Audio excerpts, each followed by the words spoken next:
Oh yeah. Okay, that's good. Oh God. So how's the Sony doing for you? But to be honest, I mean, in the last few months, I mean, I've used it once or twice. Yeah. That's it. Yeah. I'm not doing much photography like most people. Yeah. Um, but it's been, yeah, I mean, it's been good. Mhm. A little bit of me saying, should I have made the move now? Now that Canon has Yeah, come out right. with We can talk about that too. AR5, which I'm tempted to try. I'd love to hear from anyone that's used that camera versus the Sony cameras and how Mhm. they find the differences. Yeah. Well, I one mean, thing is, yeah. Go ahead. the good thing is I kept all my Canon wide angle lenses. Okay. Mm-hmm. But I'm kind of regretting, maybe should I have sold my 600? Because That's I true. can't You had imagine. the newest one, right? You had the version 3, I right? had the newest one, and I sold it to fund the purchase of the Sony 600. Mm-hmm. Okay. Yeah. Mm-hmm. So I can't imagine having to go back and purchase now a Canon 600. Well, I'm I just guess eventually we'll all have all the like all different brands. Like, for me, I'm really tempted. But the thing is, I think most still I think Sony is way ahead in terms of the image sensor, right? So I guess like, and so yeah, imagine yeah. the yeah. Mhm. There'll be a new Sony camera. I Yeah. mean, see, this is the thing. One brand comes up with one camera, and Mhm. everyone gets excited. And if you're on another brand, you're thinking, should I switch? Should I switch? Yeah. And then when you switch, the other brand, it's Yeah. crazy. Yeah. Yeah, I Um, know the R5 is really a surprise. Like we haven't expected something this good coming out, right? Yeah. yeah, we wait. If it had come 6, 8 months earlier, then I don't think I would have switched. I I wouldn't have know. switched. But Hmm. the time between the launch of the Nikon D850 Hmm. and and the Canon Yeah. and this new Canon camera, Hmm. I mean, it was like 4 years or something. How Yeah. can you Yeah. wait four Is a years? long time. Yeah. There's no Long news. way. Yeah. So we have quite a few people joining already. Okay. Okay. So let me see how should we do it. So last time when I was interviewing Ashley, one thing that came up with like for example when you are talking, right, and then suddenly I talk, my face will come in. So let me just see how do you change the view and stuff. But I guess it's okay. I think this is good. So I will just try to um, pin the video. Like for example, if I pin mine and then if I pin yours, okay, so that will switch the screen. Okay, so that's good. And then it's recording. So one more thing is I want to also broadcast it live in the Facebook group, so that more people can be viewing at the same time. So that's the case. Let me just click on live on Facebook. Share, choose where you want to share. Share in a group. Group name. Okay. Group. All right. Right. You've got all these technicalities nailed down now. Well, it's from way, a lot of way trial beyond and me. I thought you would be doing a lot of those Zoom meetings too. Choose how you want to say. I've done some Zoom meetings, yeah, but Yeah. I'm a I'm a technological dinosaur for sure. Sure, complete dinosaur. I see. Okay, so no worries. Okay. Well, I I just hope that nobody hacked into this.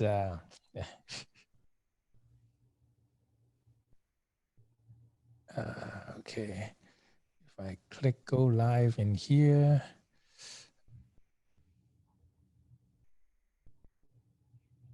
Okay, it's going live, directing. Let me just go into Facebook. And all right, I think we are live in Facebook as well. So, and all right, so welcome everybody. So today is the highly anticipated talk with Paul, and we will begin in about 6 minutes. So stay tuned. I see a lot of familiar face. Hello, Cal. Good to see you. Long time no see. Hope everything is well. And well, a lot of familiar names. So thank you very much for attending. So we have Paul here, as you can see. Waiting. Let's see. So I will just try on again. Just do one more time. Share the screen. Share this. So if you are wondering if you're in the right place, you are. This is the interview with photographer Paul McKenzie, and we will begin in 6 minutes. All right. This is pretty good. Okay, so I was trying to look for that magazine that I had. I just recently moved my stuff because that was the magazine where I first saw your photo. But because I was too messy, I couldn't find it. So yeah, that was the one with I think it was 2011. That was your photo with the cheetah mom and the babies. Yeah. So yeah, and then I think that in that year you also had the albatross in that too. I think maybe that was the next year or the year after. Or maybe with it was taken later, definitely. Yeah. Huh. Okay. Maybe with the what is the species? And there was called? One with there was a few others. There was a lion. Yeah. The first lion. Yeah. Yeah. And then there were those seals actually, which I included in that photo, which I've given to you. Yeah. Yeah. No, yeah. Yeah. There's a lot of them. So let me just see. So so let's wait for another 5 minutes and then we'll be good. So you have been staying home most of the time these last few months? No, I mean, I've been out a lot. Obviously I haven't left Hong Kong. It's too big a pain. The problem is on the way back. You've got to do 2 weeks quarantine. Yeah. And you can't do it at home. Mm-hmm. Yeah, I thought you did it once, right? Yeah, I did it once in March. That's when the regulations were a little bit looser. So I was lucky. I had a friend who had a spare apartment, so I was able to. He lent me his apartment, so I was able to do it in his apartment. Yeah, I see.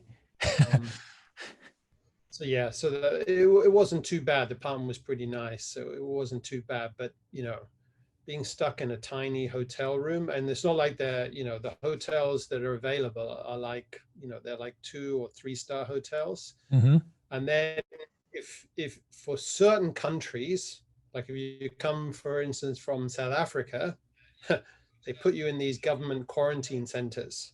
I mean, they're like prisons. Oh, they're like prisons, even worse than prisons. Wow. Even worse, I would say, than being put in a public housing estate. Really, and the food is crazy. So it's just not worth it. So I don't know. Yeah. And there's talk of some travel bubbles with some countries. Like looks like we might be able to travel to Singapore without having to quarantine. Oh, really? But it's unclear. I think you're going to have to probably take a COVID test on the way there. Maybe when you arrive, then maybe another one when you are leaving, another one when you arrive back. So it's possible you could go for 5 days and end up having to do 4 COVID tests. So Wow. Wow. that's again not ideal, but Yeah. it Yeah. is what it is. Mm-hmm. Yeah. It's just a lot Hope, of yeah, inconvenience. So so hopefully there. there'll be a vaccine soon.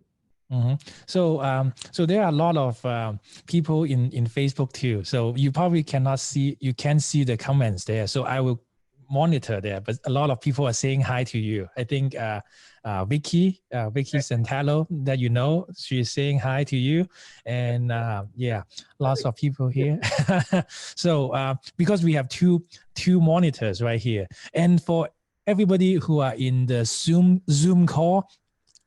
There's one thing I need to remind you. So when you type your message, right, you see that there is a blue bar on top of the message, right? Please click on that. And instead of choosing all panelists, please change it to all panelists and attendees so that we can all see your message, okay? So Heather and Danny, Paul and I can see your message, but everybody else cannot. Yeah, Jeff, you're doing it right. Yeah, got it. Okay, good. Everybody good?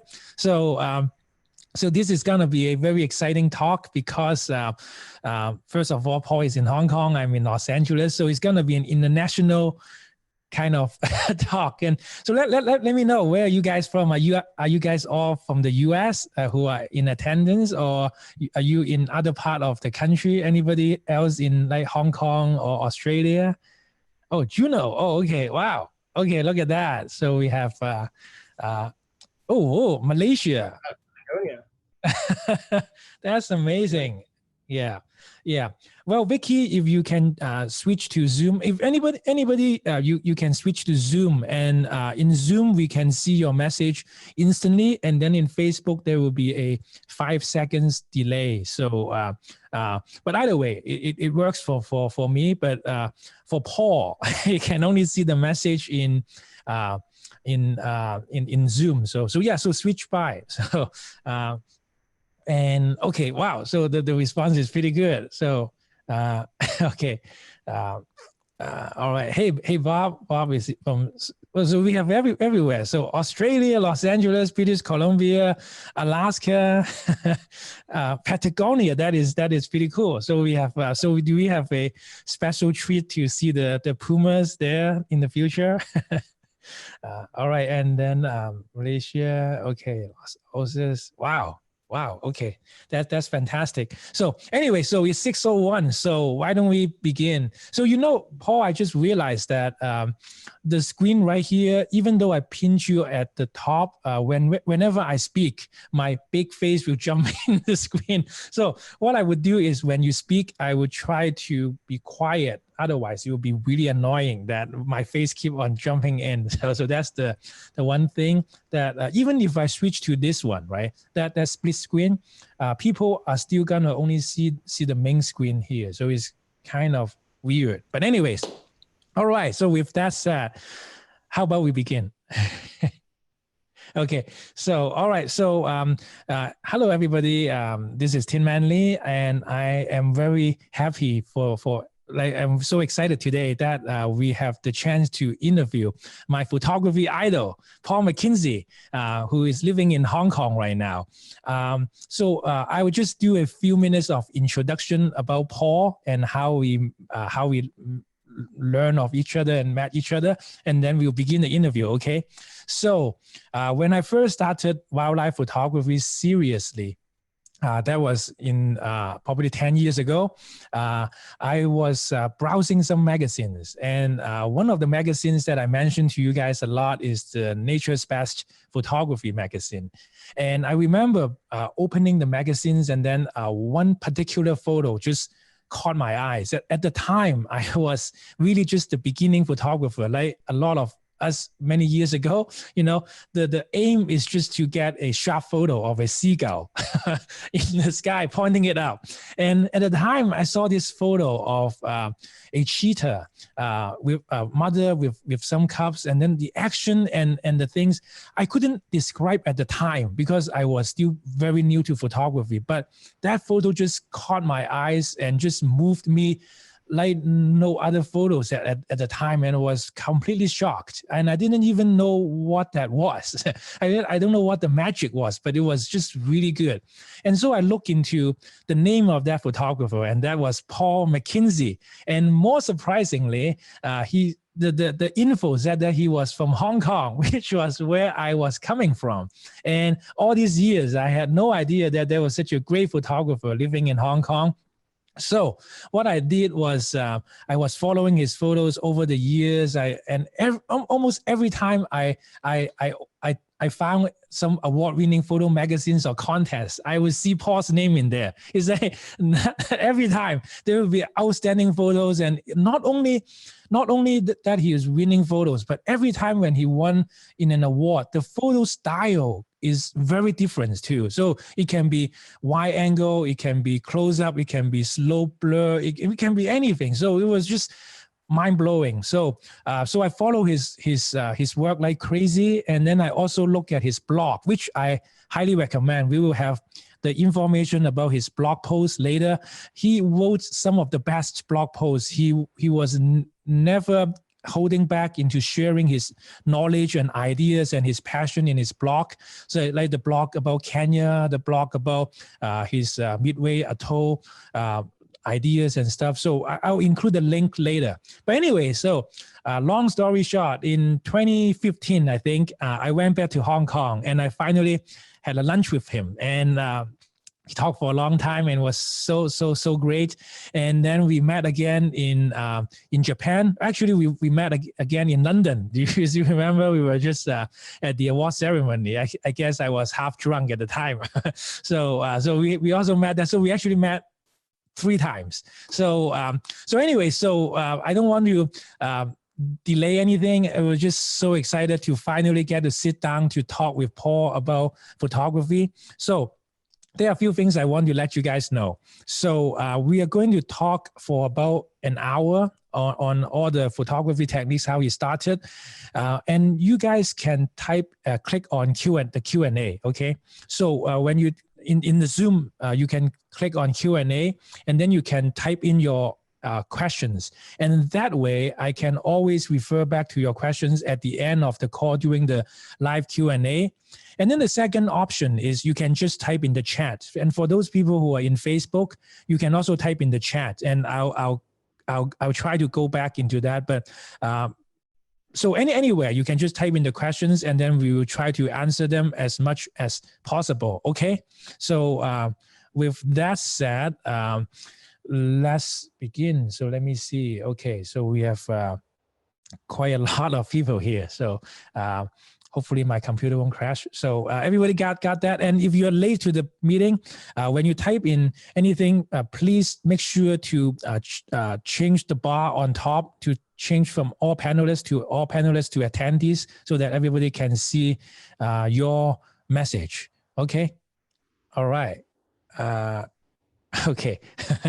Okay. So we saw a lot of interesting questions. Some people asking if you are sitting in the closet. So, yeah. Well, that's the life in Hong Kong. What are you expecting, right? All right. Yeah.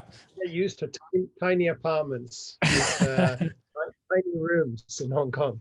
Yeah, the tiny house, right? That's so awesome. So yeah, with that said, so welcome, Paul. And so my first question about your photography is why don't you tell us about how you began this journey? Because the first moment I saw you, you are already an accomplished photographer, and I know that you have a full-time job too. So how did it all begin? Let us know. So yeah, so I probably got my first camera when I was maybe 12 or 13, just some sort of little film Instamatic camera. I mean, my mother used to take some photos. So then I think when I was about 15, I got a SLR. Actually, I still remember what it was. It was a Yashica FX3. Actually quite a good camera. Had a built-in light meter. I think I got maybe two lenses. And what I first started out doing was I was photographing sports events in my school. And I was shooting black and white film. And then I got into darkroom processing. There was a darkroom in the school. So I used to spend a lot of time in this darkroom. And actually that was pretty exciting. If you've ever done any darkroom work, to see a print come to life when it's in a tray full of chemicals, actually very, very exciting. So I did that for, probably up to from about 15, 16 up to about 18.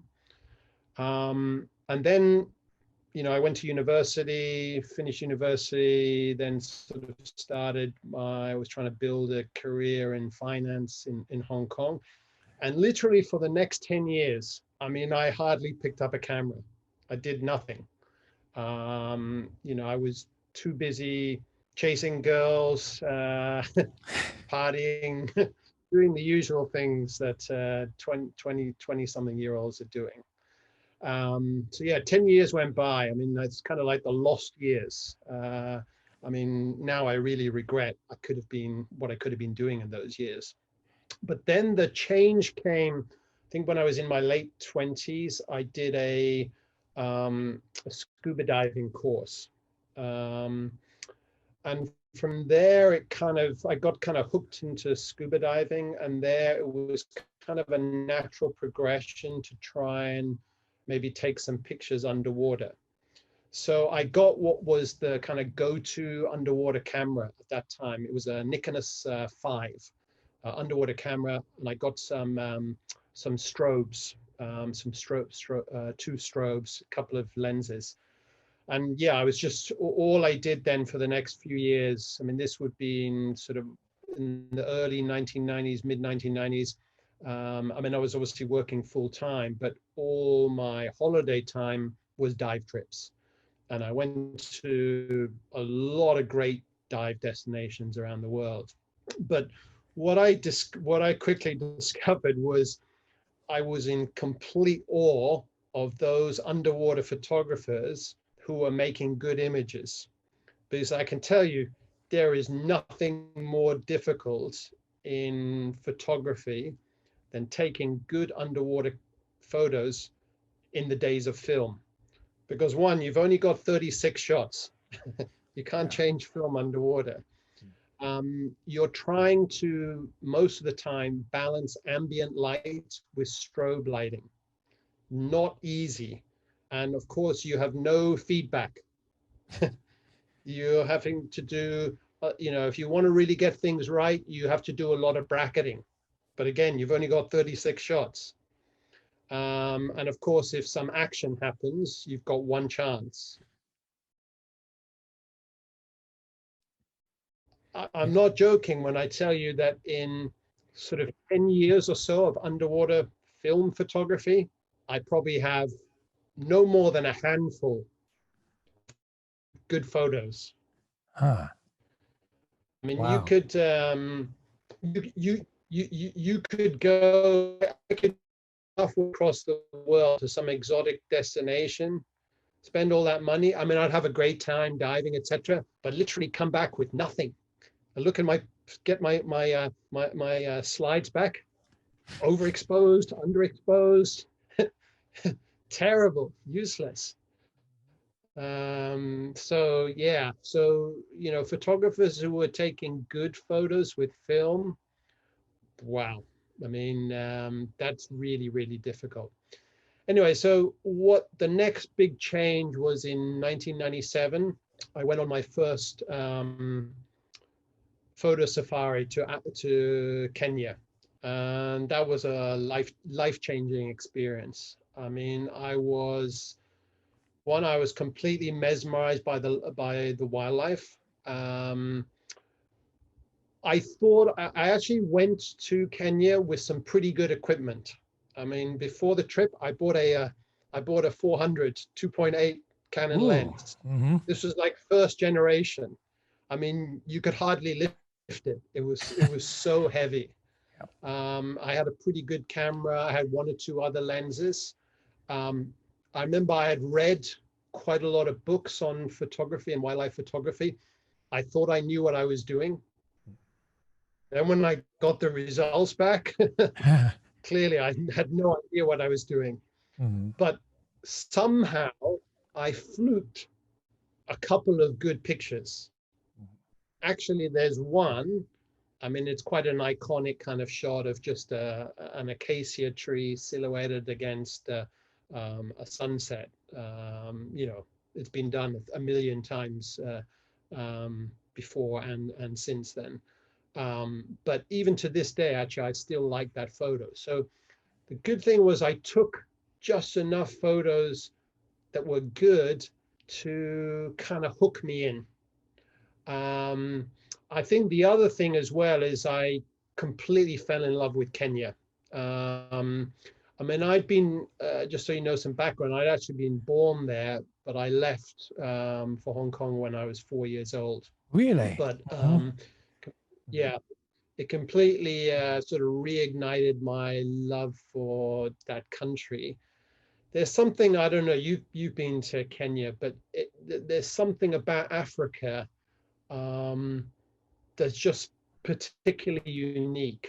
I mean, maybe because it's somehow the sort of cradle of civilization, I don't know what. But it's the only place I've seen when you go to these game reserves, any place I've seen where, you know, you see people when they're getting back on their small plane to go back to the main city, you see lots of people crying. I mean, that's the kind of you know, that's the kind of emotion that it evokes in people. So yeah, so fell in love with Kenya, and I sort of decided there and then, okay, I've got to come to East Africa once a year at least. Wow. So that's sort of what happened. Obviously, I was still shooting film. I mean, this was 1997, still shooting film. You know, and then over the next few years, I very, very slowly got better. Obviously, back then there were none of the resources that you have on the internet. And now you're just flooded with educational resources. Back then, you know, you had to read books. There was nothing. I think one game changer for me was probably in 1998 or 1999. I think most people who've been photographing for a long time probably have seen this book or will have read it. But it was Artie Morris's The Art of Bird Photography.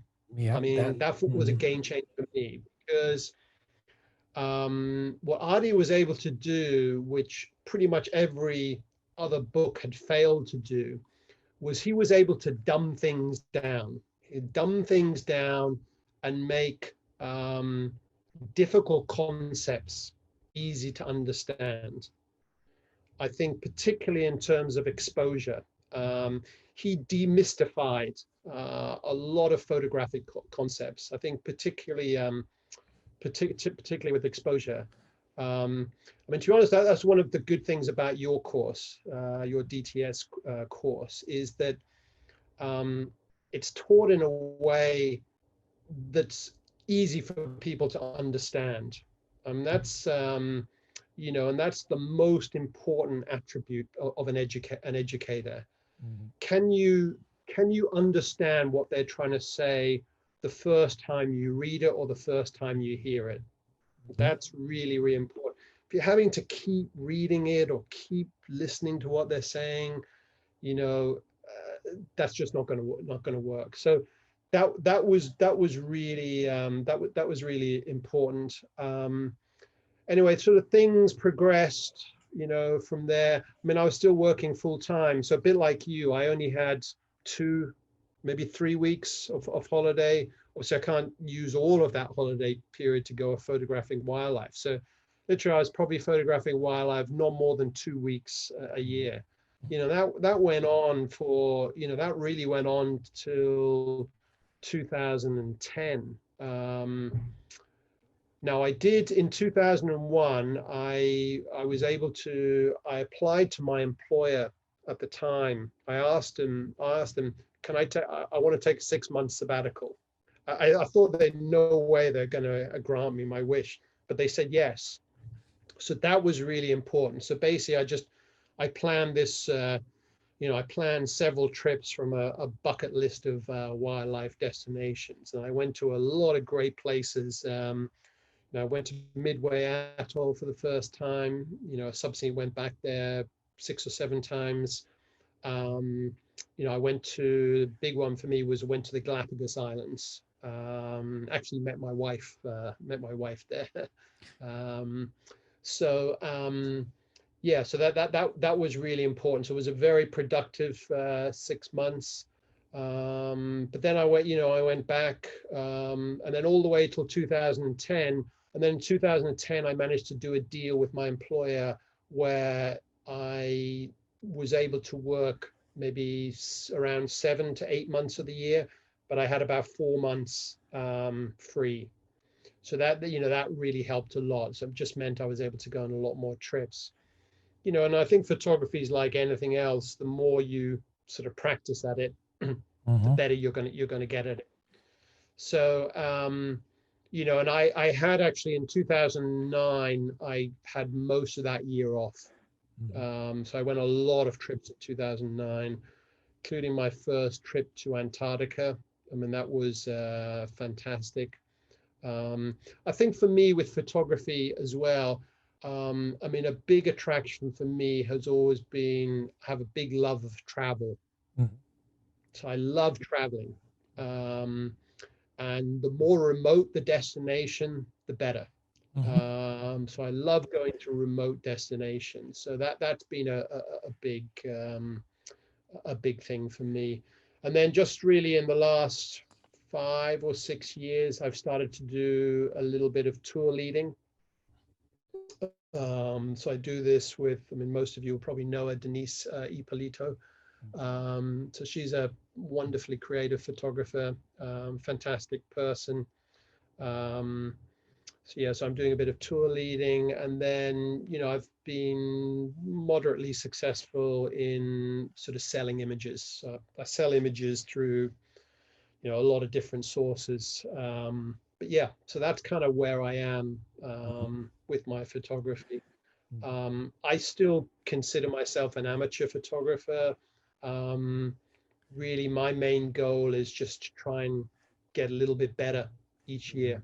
Nothing too ambitious. So yeah, that's kind of my photographic journey. That's fantastic. I think this is like the exclusive knowledge about your photography journey. That is really good, because I never knew. I never heard about all these things, and now I get a better understanding. So at least, like at first I thought, okay, you were just starting as good as what you are now. So now I feel like, oh, I'm relaxed a little bit. So that is all about hard work. And now that you talk about it, I think I think it is also because of your underwater photography training that you realize that how critical that moment is, and then all the failures about film development. Do you think it helps a lot about how you choose and how you prepare for your shot, because it is so precious, right? Before, and you got adapted to it, and right, like every time you said you only came with a few frames.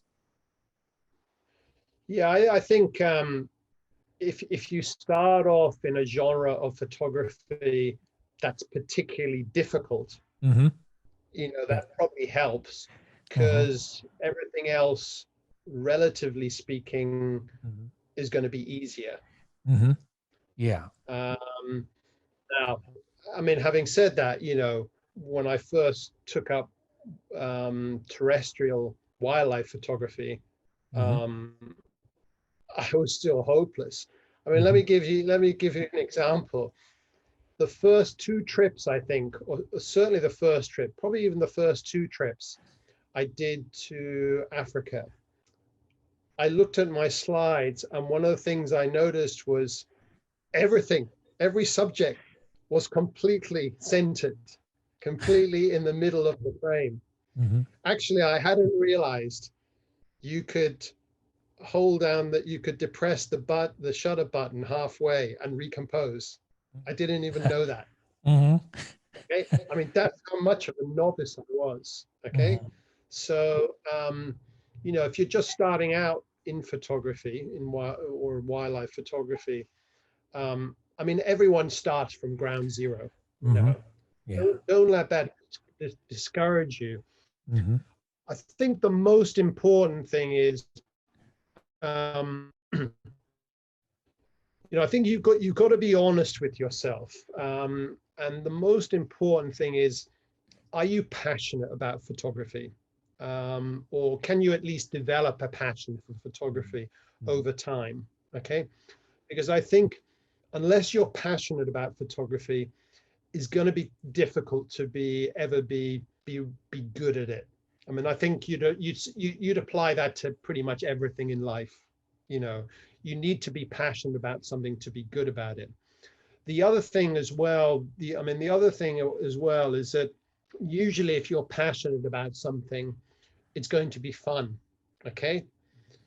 And for me, the number one reason why I photograph, and why I photograph wildlife in particular, it's just so much fun. I mean, that's the most important thing. It's so much fun.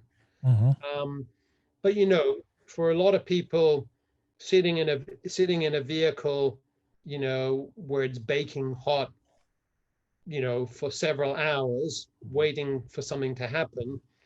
I mean, for a lot of people, that probably won't be fun.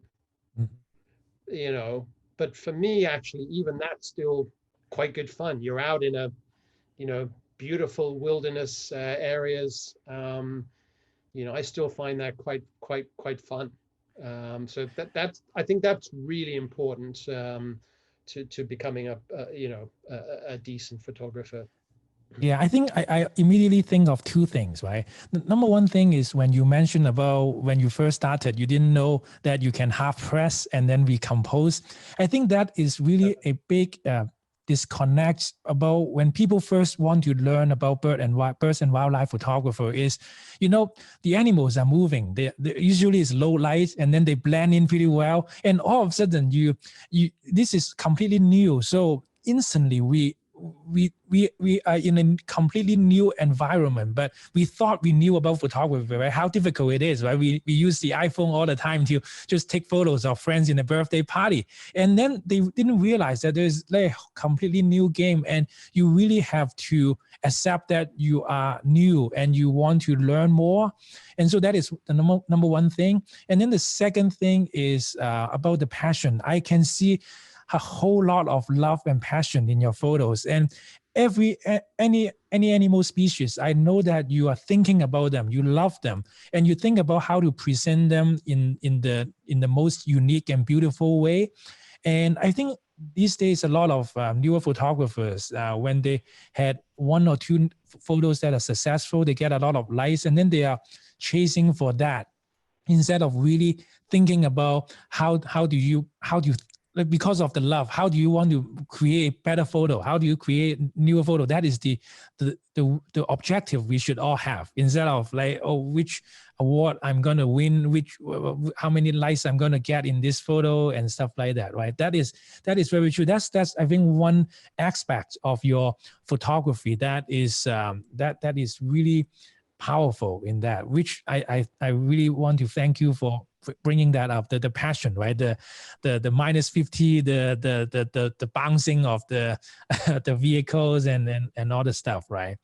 And so now that we talk about it, I want to jump a little bit off topics, right? So now that you talk about, I want to ask you one of your very unique photography, which is the aerial photography up in the sky, because I actually had one of the discussion with one of the attendees today, because I was saying that, well, you know, Paul was taking the plane with his girlfriend, and then they saw some flamingos flying and created a shape, and then a certain shape, and then he proposed, and then one of the attendees, I think it's Susan, she was saying that I think it was his girlfriend who took that photo, and it's you. So can you tell us about the whole thing about the flamingos and the history and what is the deal about?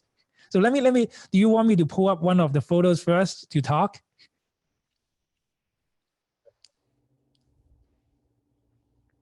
So which one do you want me to pick up?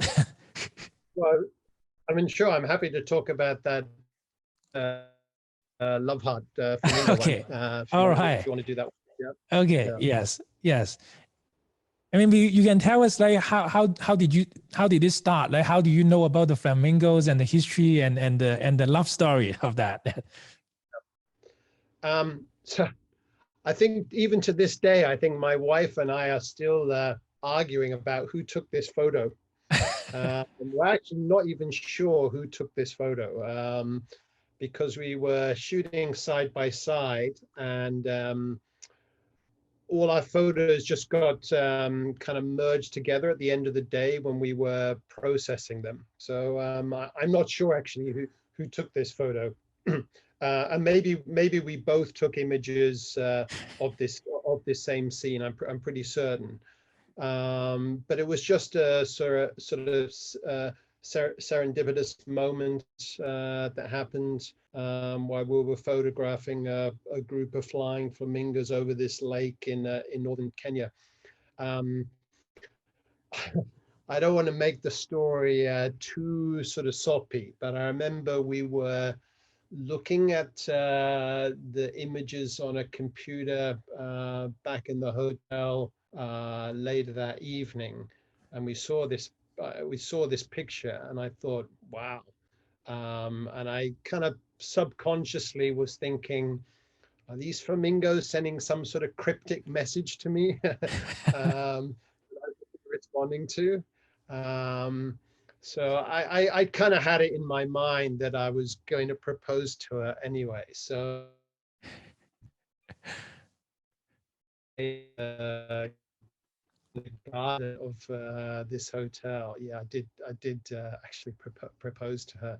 I'm not sure if this image had a particular bearing on everything, but yeah, it was a nice moment, nice image, and I think we're still fighting though over who actually took this image.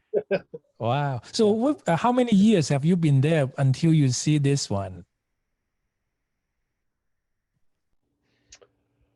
Well, this particular lake in northern Kenya, I think first went there in 2007. Or maybe it was 2006 or 2007. I've been back most years since then. But the thing with the soda lakes in East Africa is every time you go, they're different. Even if you went from week to week, actually even from day to day, and sometimes even from morning to afternoon, they can look quite different. Because you've got there's such high levels of evaporation, and that has a big bearing on the chemical properties of the lake bed and the lake surface. So they can look quite different, certainly from month to month. So I mean, I think that's one of the big appeals of those soda lakes, that they're always different. And of course, depending on the sort of chemical properties of the waters, that'll have a big influence on what the flamingo numbers look like. So some years with some of the lakes, there's not too many flamingos. Then other years, there's mind-blowing numbers of flamingos. Like, so you pulled up this image. This was in September 2018. And boy, there must have been, I reckon that there was 2 million flamingos on this lake. It's not a particularly big lake. And in this one area, I reckon there was 500,000 flamingos. So when you see a scene like this from the air, I mean, it's just completely mind-blowing. You know, even if you didn't put the camera up to your eye, the experience is just you know, that'll be something that, you know, it will stay with you for a lifetime. You know, Mhm. um, I mean, slightly digressing here, but you know, I always say it's when, you know, when you're on your deathbed, you know, what are you going to remember when you look back at your life? I mean, you're not going to remember the car you had, the watch you had. You're going to remember the experiences you had. You know, and this is an experience that will be with me forever. So yeah, a small plane. I mean, it's a lot cheaper than chartering a helicopter, Mhm. but for me, all those trips have been completely worth the money. Yeah. Yeah, so someone may think, okay, so you got on a plane and then you shoot down to take photos like that. But I remember you talked to me and I learned that it is actually very tough to shoot. Can you describe the situation about how you shoot and yeah, challenge? Yeah. So, I mean, it's a little bit like photography when I first started out. For the first one or two, maybe even three, four trips that aerial trips that I made, I took very few good photographs. I mean, maybe the first three or four trips, maybe I took a handful of good photographs. Mhm. Um, what what works and what doesn't work, because if you're these photographs are all taken a Cessna 206, and the doors have been removed on one side, so you're sitting there with open doors. You're in your seat, just a single seat belt, and actually you've got to loosen that seat belt because you've got to turn your body all the time. So that's the first thing. You've got to overcome that fear, you know, because, you know, you look down and wow, I could fall out of the plane. So that's the first thing you've got to get used to. Um, but you know, the plane is flying at quite high speed. Obviously, the closer it is to the ground, the greater the apparent speed. So you've literally got to be leaning out of the window, out of the door. I mean, there is a hurricane force wind blowing against you, but you've got to have your head out because you've got to see what's coming up. You know, you've got to get ready. So you've got to be able to react very, very quickly. So you know, you've got to be changing your camera settings to get ready. I always have two camera bodies with two lenses. Typically, I'll have a 24 to 105 lens, and then I'll have, initially I was using a 70 to 200, then I was using a 100 to 400, and just very recently I've been using a 200 to 600 because, you know, these lenses have become hand holdable now. So you got to, you know, you got to assess the situation, wide angle, telephoto, um, um, you know, how much exposure compensation am I going to need? Looking at the scene.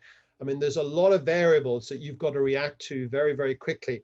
I mean, the plane is, you know, it's being buffeted by turbulence all the time. So, you know, thinking about composition is very, very difficult. You're really just trying to get the subject in the frame.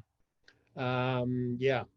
Um, but you know, it's like anything. The more you do it, the more, you know, the better you get. You know what's coming. You know what works. Um, so yeah. So you know, now my sort of percentage of keepers is much higher. I can do a single aerial, you know, I can do a single flight. Let's say it's 1 hour, okay, over the main area. I can shoot 2,000, 2,500 images. And nowadays, a very good percentage of those will be pretty decent. So it's really just yeah, it's like anything. It's just practice and experience. Um, But, you know, I would say most of all, just to see Africa unfolding below you. I mean, even if you don't have a camera, it's just you just get a whole different perspective on the landscape. Um, you know, it's just hard. That's hard to beat. You know, even if there's no wildlife. So some of the places we go up in the north, you know, we have to do a lot of flying to get there. There's no wildlife typically on the way, but you've got these amazing landscapes. I mean, there's one particular valley called the Seguda Valley. Um, you know, this is like the land that time forgot. It's just full of volcanoes, ancient volcanoes, full of sort of ancient riverbeds. It just incredible. So yeah, it's I would say more than anything now, even having done, you know, so many aerial trips, that's what I probably get excited for most of all when it comes to photography. Yeah, you really make me want to go now. I guess most of the audience too. So, like, just one quick question, just curious. Like, with this kind of high speed, with the wind and everything, and then the turbulence, do you need to have like a minimum shutter speed of like 2,000 of a second to get any sharp shots?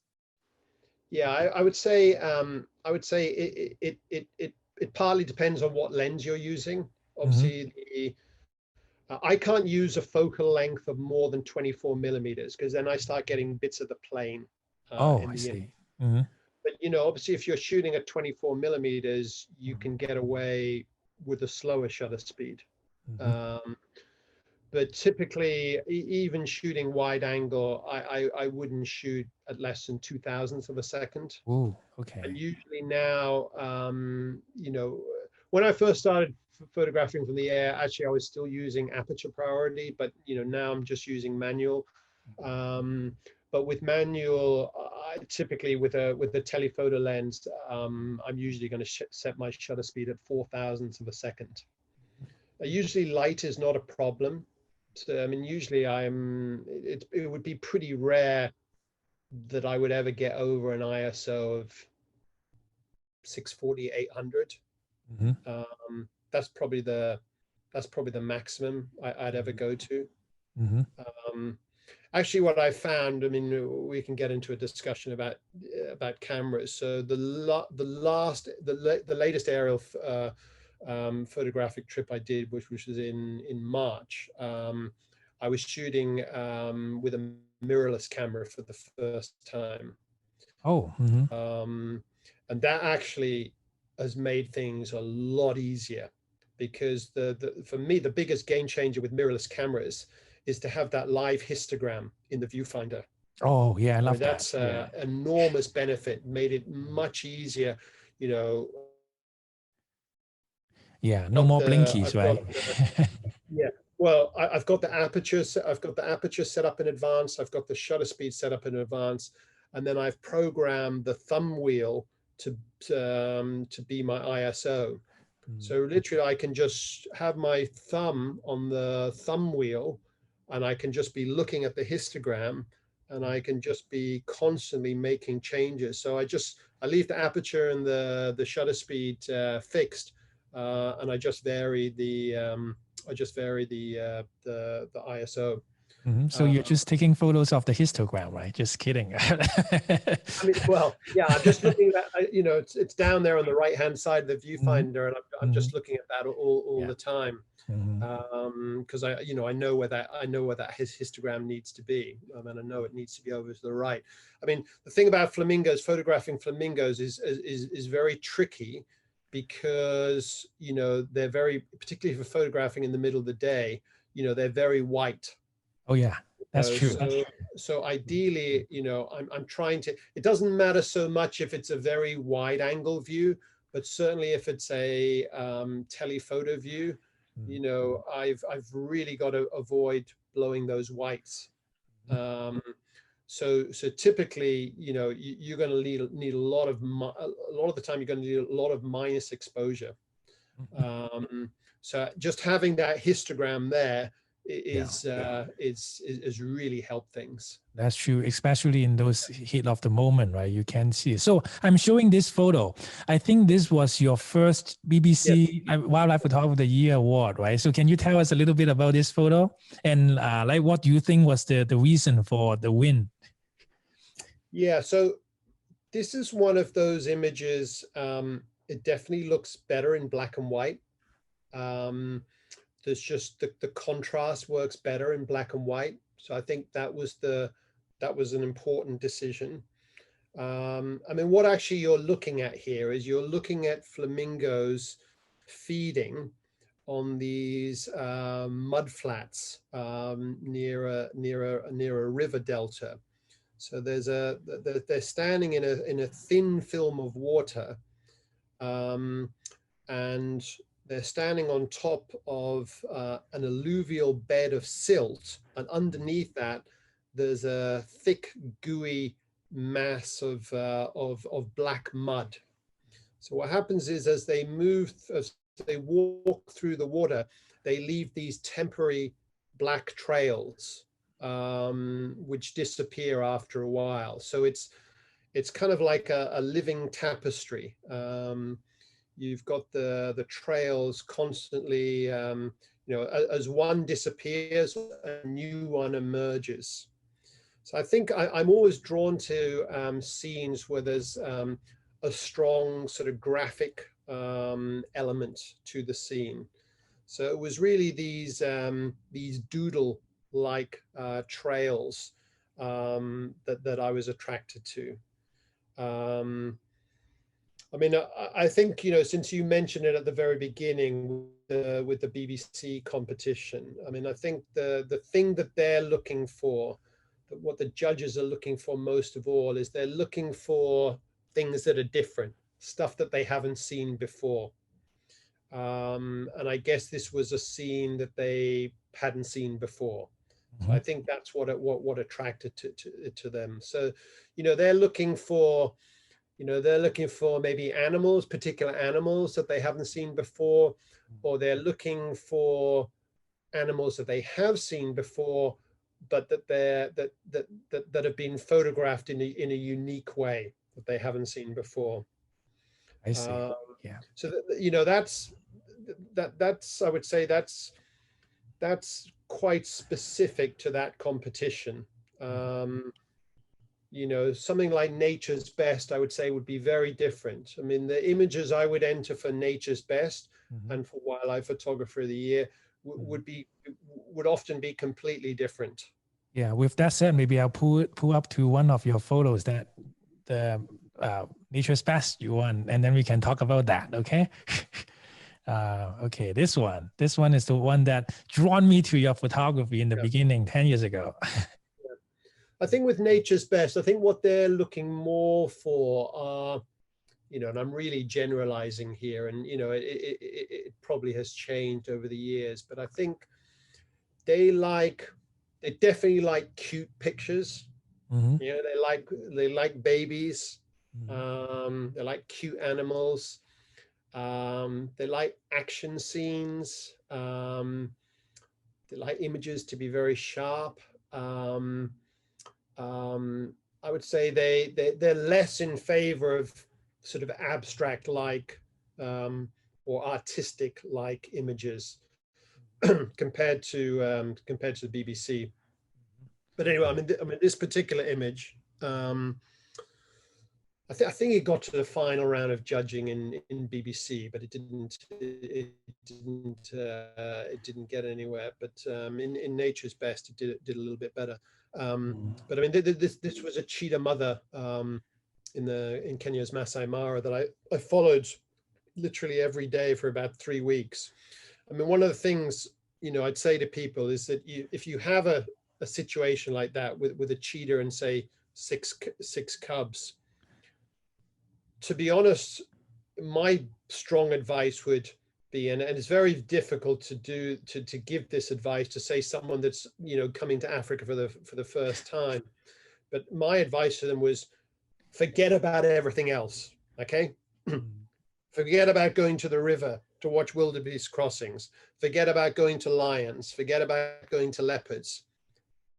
A cheetah mother with 6 cubs, you're not going to see that very often. And if you stay with them and you are patient, they potentially can reward you with some incredible moments. So that's basically what I did. I just dedicated every day. I would try to find them before the sun came up, and I would stick to them until nighttime, and I wouldn't leave them. And of course, there were days when nothing happened, but there were other days when lots happened. And actually, when I took that image, it was pretty much evening time, and there was no vehicles there.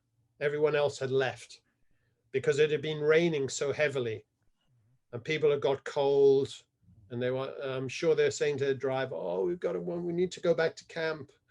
We're too cold. We need to go back to camp." Yeah. If it's raining, if you're with animals and it's raining, stay with them. Actually, some of the best photo opportunities happen when you get bad weather. So I stayed with them. It rained, and then the rain eased off. And the good news, I mean, I'd already been to Africa enough times to know that when the rain stopped, that big cats, they're going to shake their fur. So I knew that was coming. So okay, this is very important. Yeah, I think people should take note about this thing. Okay. Yeah, go ahead. Yeah. So, I mean, you know, understanding animal behavior, I mean, you know, that's, you know, I mean, I'm sure listeners have all heard this, but it really helps. It really helps. If you can predict what's going to happen next, obviously that's going to increase your chances of getting a good photo. I also, as well, I mean, I could have raised the ISO even further and gone for a faster shutter speed, but also because I'd taken some pictures like this before with lions. And I knew if you use a really fast shutter speed, the spray is just going to be little dots, not nearly as attractive as if you use a slightly slower shutter speed. So the trick with this photo is to use a fast enough shutter speed where at least the cubs were going to be sharp, but that the shutter speed was slow enough that I'd get some movement in the cheetah mother's head, and the spray would be a bit more dispersed. It would be a bit more streaky. So you only have one chance, right? How do you determine the shutter speed then? Well, I mean, I knew that it needed to be around something like 125th of a second. I knew it needed to be around about that area. I mean, it was taken with a 600mm lens. Yeah. So that's about the minimum I was willing to go to, where I knew I had a good chance of getting the cheetah cub sharp. There are so many things to consider with the whole family, right? How do you determine like what should be the f-stop at the time? There's just so many things, right? Shutter speed, f-stop, and all. I knew I needed some depth of field, so I think I was on f8 for this. Yeah. So yeah, there are a lot of things. Actually, I was just about to reposition the vehicle. I wanted to be a little bit further back. I mean, to me, it's a little bit too tight. I would have liked a little bit more room, but you know, I was with a fixed focal length. Can't change it. The only thing you can do is move the vehicle. But I was really worried about moving the vehicle. I can't tell you the number of times I've moved the vehicle, and then when I'm in the point of moving the vehicle, that's when the action has happened. So I just said, okay, just deal with it, and hopefully the cubs won't move out of the frame. Yeah. So obviously, it's a full frame. Okay. Yeah. Of course, I would have liked those other 2 cubs to be looking the same way. I mean, so you know, it's by no means a perfect image. But, well, I kind of like it because it's like the cubs were surveying the whole area for the mother, you know, like that. And I think people should know that. I mean, last year was the first time I've been to Kenya, and I know how difficult it is to get a nice, decent background, because they're always in the tall grass and messy background. So with a photo like this, even without the shake, it is already really difficult. So that, and then you also have to have a darker background to show the whites, what like the droplets splash, right? Yeah. So actually, you can't really tell because it's very, very slightly backlit, very, very slightly. I mean, there wasn't really any real sun, but the sun was behind the clouds, but it was on the other side. So yeah, so that helped as well. I see. Okay. Wow. Okay. So that is the, okay. I'm just answering some people's question about the shutter speed. So 125th of a second, right? But don't follow that, right? Every situation is different. So you can't. Yeah. Yeah. Yeah. So, okay. So that is how you got that shot. So, okay. So I think two things that you just mentioned, right? One is if you see something that is good, just give up everything else, right? There is nothing more important than this. So, and just because we are not, this is the difference between like bird watchers and photographers, right? Bird watchers, they want to increase the species and the number of count, but for photographers, you just focus on one thing. And the thing is, people are always going to tell you, hey, I just saw a caracal like 2 miles from here. Do you want to go? Stuff like that. So you have to like really being zen and say, okay, I'm going to focus on that one. Like even if there's some crazy things, a honey badger fighting caracal, you're not gonna, well, maybe that you move, but otherwise, yeah. I mean, it's obviously a lot harder to do this in a workshop situation, in a photo tour situation, because I think, obviously you've got to cater to the guests first of all, and many of them are in Africa for their first time. And if you're in Africa for your first time, you want to see as many animals, as many different animals, as many different scenes as possible. Yep. So sticking with one animal for a very long period of time is it's not that's going to be difficult to do. Yeah. So I mean, that particular image, I mean, I was on my own, I see. So just with my driver and guide, I wasn't with anyone.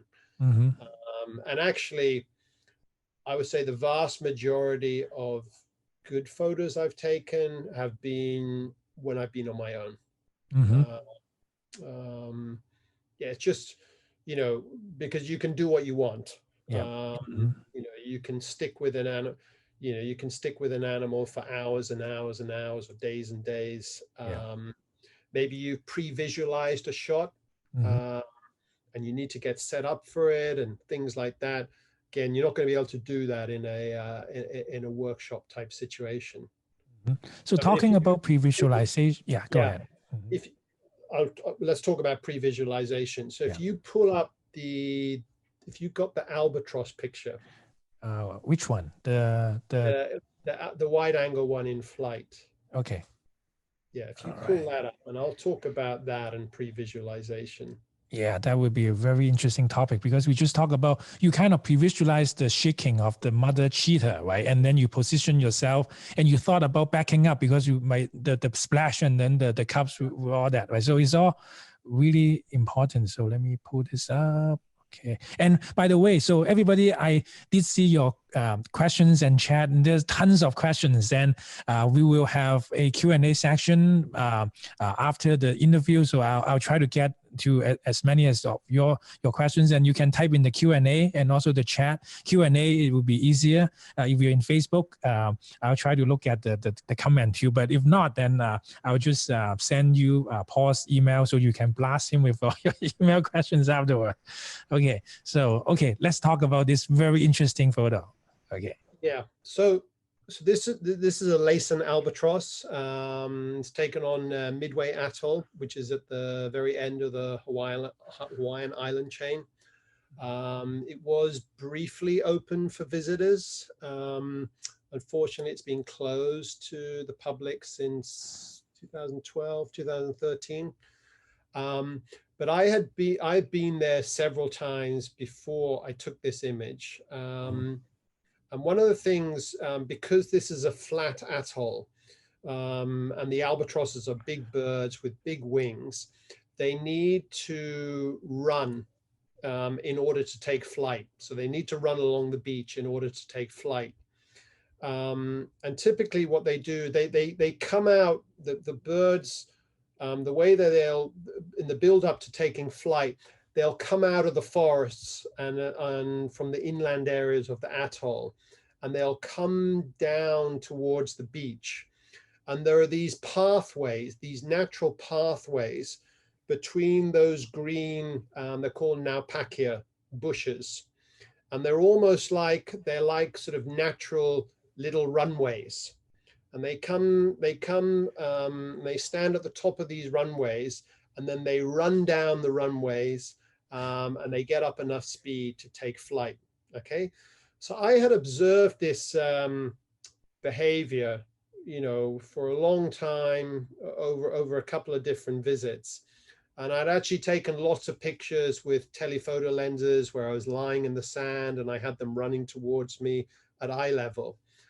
But it started to occur to me, wouldn't it be nice to have a wide angle shot of one of these birds just as it's taking flight? So I thought, how can I do this? I can't just lie in the runway. They're not going to run towards me and run over me. I mean, they'll just choose a different runway. So that's not going to work. So I thought, okay, I'm going to have to use some sort of remote camera setup. So the sort of amateurish solution I arrived at was, I got a camera, I put a 15mm fisheye lens on it. Okay, because these birds have, their wingspans are 6 feet. Okay, if you're going to be right near them, you're going to have to use the widest possible lens that you have, and a fisheye has obviously got the, you know, the widest focal length. And then what I did was I put a wireless receiver attached to the camera, and I had the transmitter in my hand. But the real trick was I put the whole camera setup in Ziploc bags, and I cut a hole just out of the front. So the front lens element was sticking out. And then I used a lot of rubber bands to try to seal everything. And then I buried the camera in the sand in the runway, okay? Just with the front lens element sticking up, and just with the top of the wireless receiver visible. And then I retreated maybe about, I don't know, 30, 40 meters away behind one of these bushes. And literally every time one of the birds ran down the runway and was going over the camera, I pressed the shutter. Now, I think this image was taken with a Canon 5D Mark II, okay? If you ever use that camera, you'll know it's a slug. It's a slug when it comes to frame rate, okay? 2 frames per second or something, Yeah, right? about that, yeah. So really, every time a bird came over the lens, you've really got one, you've got one attempt at it. So of course, you know, I'm gonna have to take a lot of images. I'm gonna have to press the shutter a lot of times over multiple days just to get one photo. But that's the thing, you only need one good image. You only need one.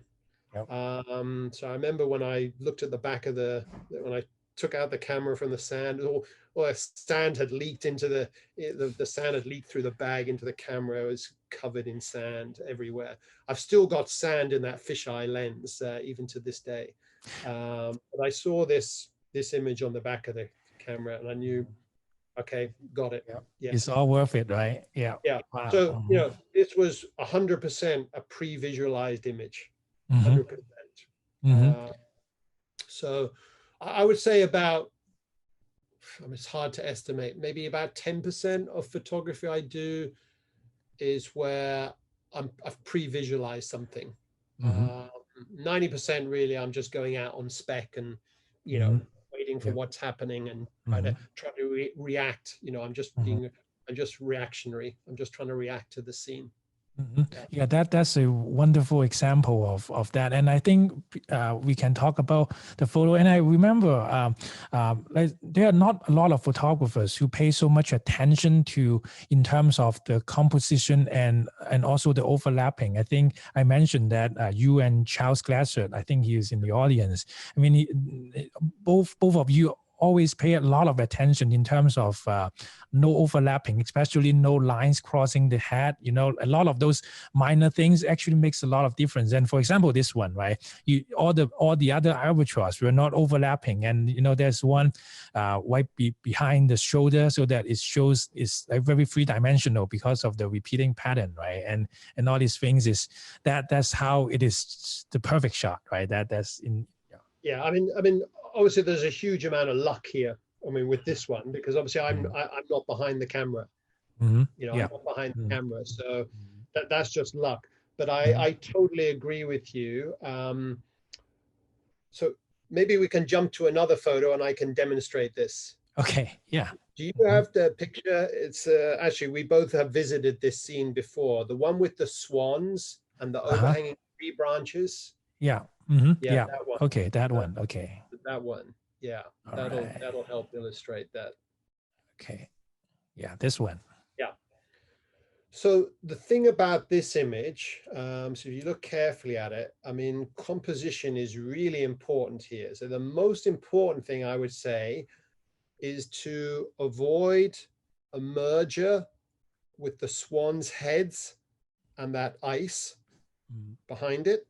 Okay, which I've just managed to do. Right here. And then and then to avoid a merger between the tree branches and the distant mist-covered mountains. Yeah, so I think this is really critical because a lot of people saw that and the feeling is that, oh, this is a very like photo in the harmony. But if you can, how do we say it? Deconstruct it to really know the details why it is so natural is you see the clouds is kind of the shape is complementing the shape of the branches, but there's no overlap. And then the mountain, the range doesn't overlap with the tree branches, and then all the heads, they all are turning sideways so that the profile is showing, right? So that the reflection doesn't look weird, and then it doesn't cut across any part of that. And these are the attention to details that you are doing, right? Yeah, and also, sorry, the other thing, of course, is to avoid a merger between the swans themselves. So there's you know, you got to be looking through the camera and you know, adjusting your position. So, you know, this one, you might need to crouch down a little bit more. You know, I'm sitting, but I might need to crouch down a little bit more, or I might need to lift myself up a little bit more. A couple of inches can make a huge difference to a scene. So, you know, just be mindful of, you know, if you know, of always trying to move your position to create a more pleasing image. So I guess the suggestion is for people to do more exercise at home of doing more squat, right? That really helps.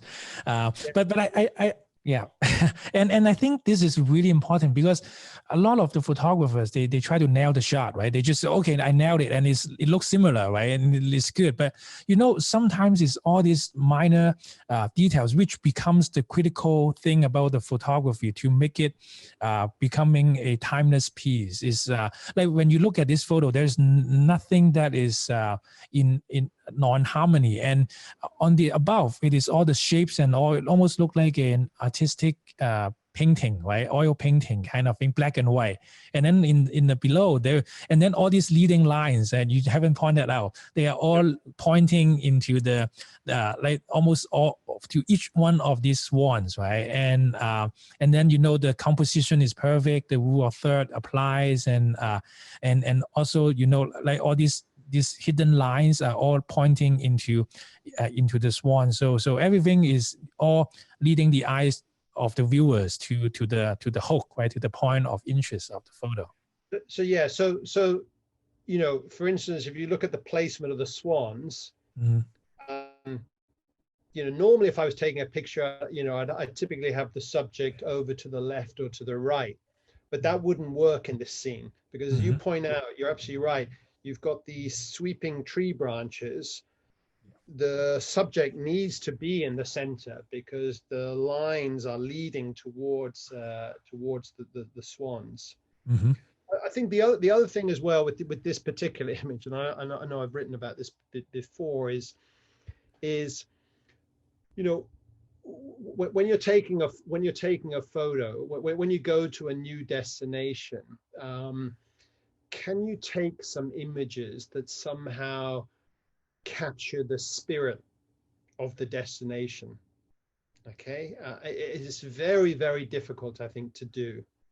But what I like about this image is that there's sort of almost a quintessential Japanese feel to it. This is taken in a lake in northern Japan. Um, you know, and that's what I like most about the image. I think it's got a Japanese feel to it. There's a sort of Zen-like image. So that's why the overhanging tree branches actually are the most important thing in this image, because I think they lend a Japanese feel or context to the image. Yeah, it's almost. I mean, because I'm growing up in Hong Kong, and all, once I saw it, the tree branches remind me of the lines of the calligraphy, you know, like Chinese calligraphy. So that is very interesting because you are using the Japanese spirit, like the Asian spirit, into the photo, and then I see. Okay, so that is one thing that we can show. So can you elaborate more about how some of the photographers who are aspiring photographers, right? How should they think? Like for example, I remember there was one time I forgot, like just last year there was like a bunch of cheetah cubs that were born, and then you say, okay, Tin Man, I'm going, and then Yeah. when you went there, so obviously you have something in mind, like what you want to take, right? And so how to really help people to you know, Yeah. like the spirit thing. Yeah. Yeah. I would, some pieces of advice that I would give. I mean, one of the ones that I always give is real simple one that anyone can do is simply just to look at as many photographs as possible across Mm-hmm. all genres of photography. Mm-hmm. And when you're looking at these photos, you have to ask yourself, what do you like about this image? And what don't you like about this image? Mm-hmm. Um, that is probably the single most important piece of advice that I could give to anyone.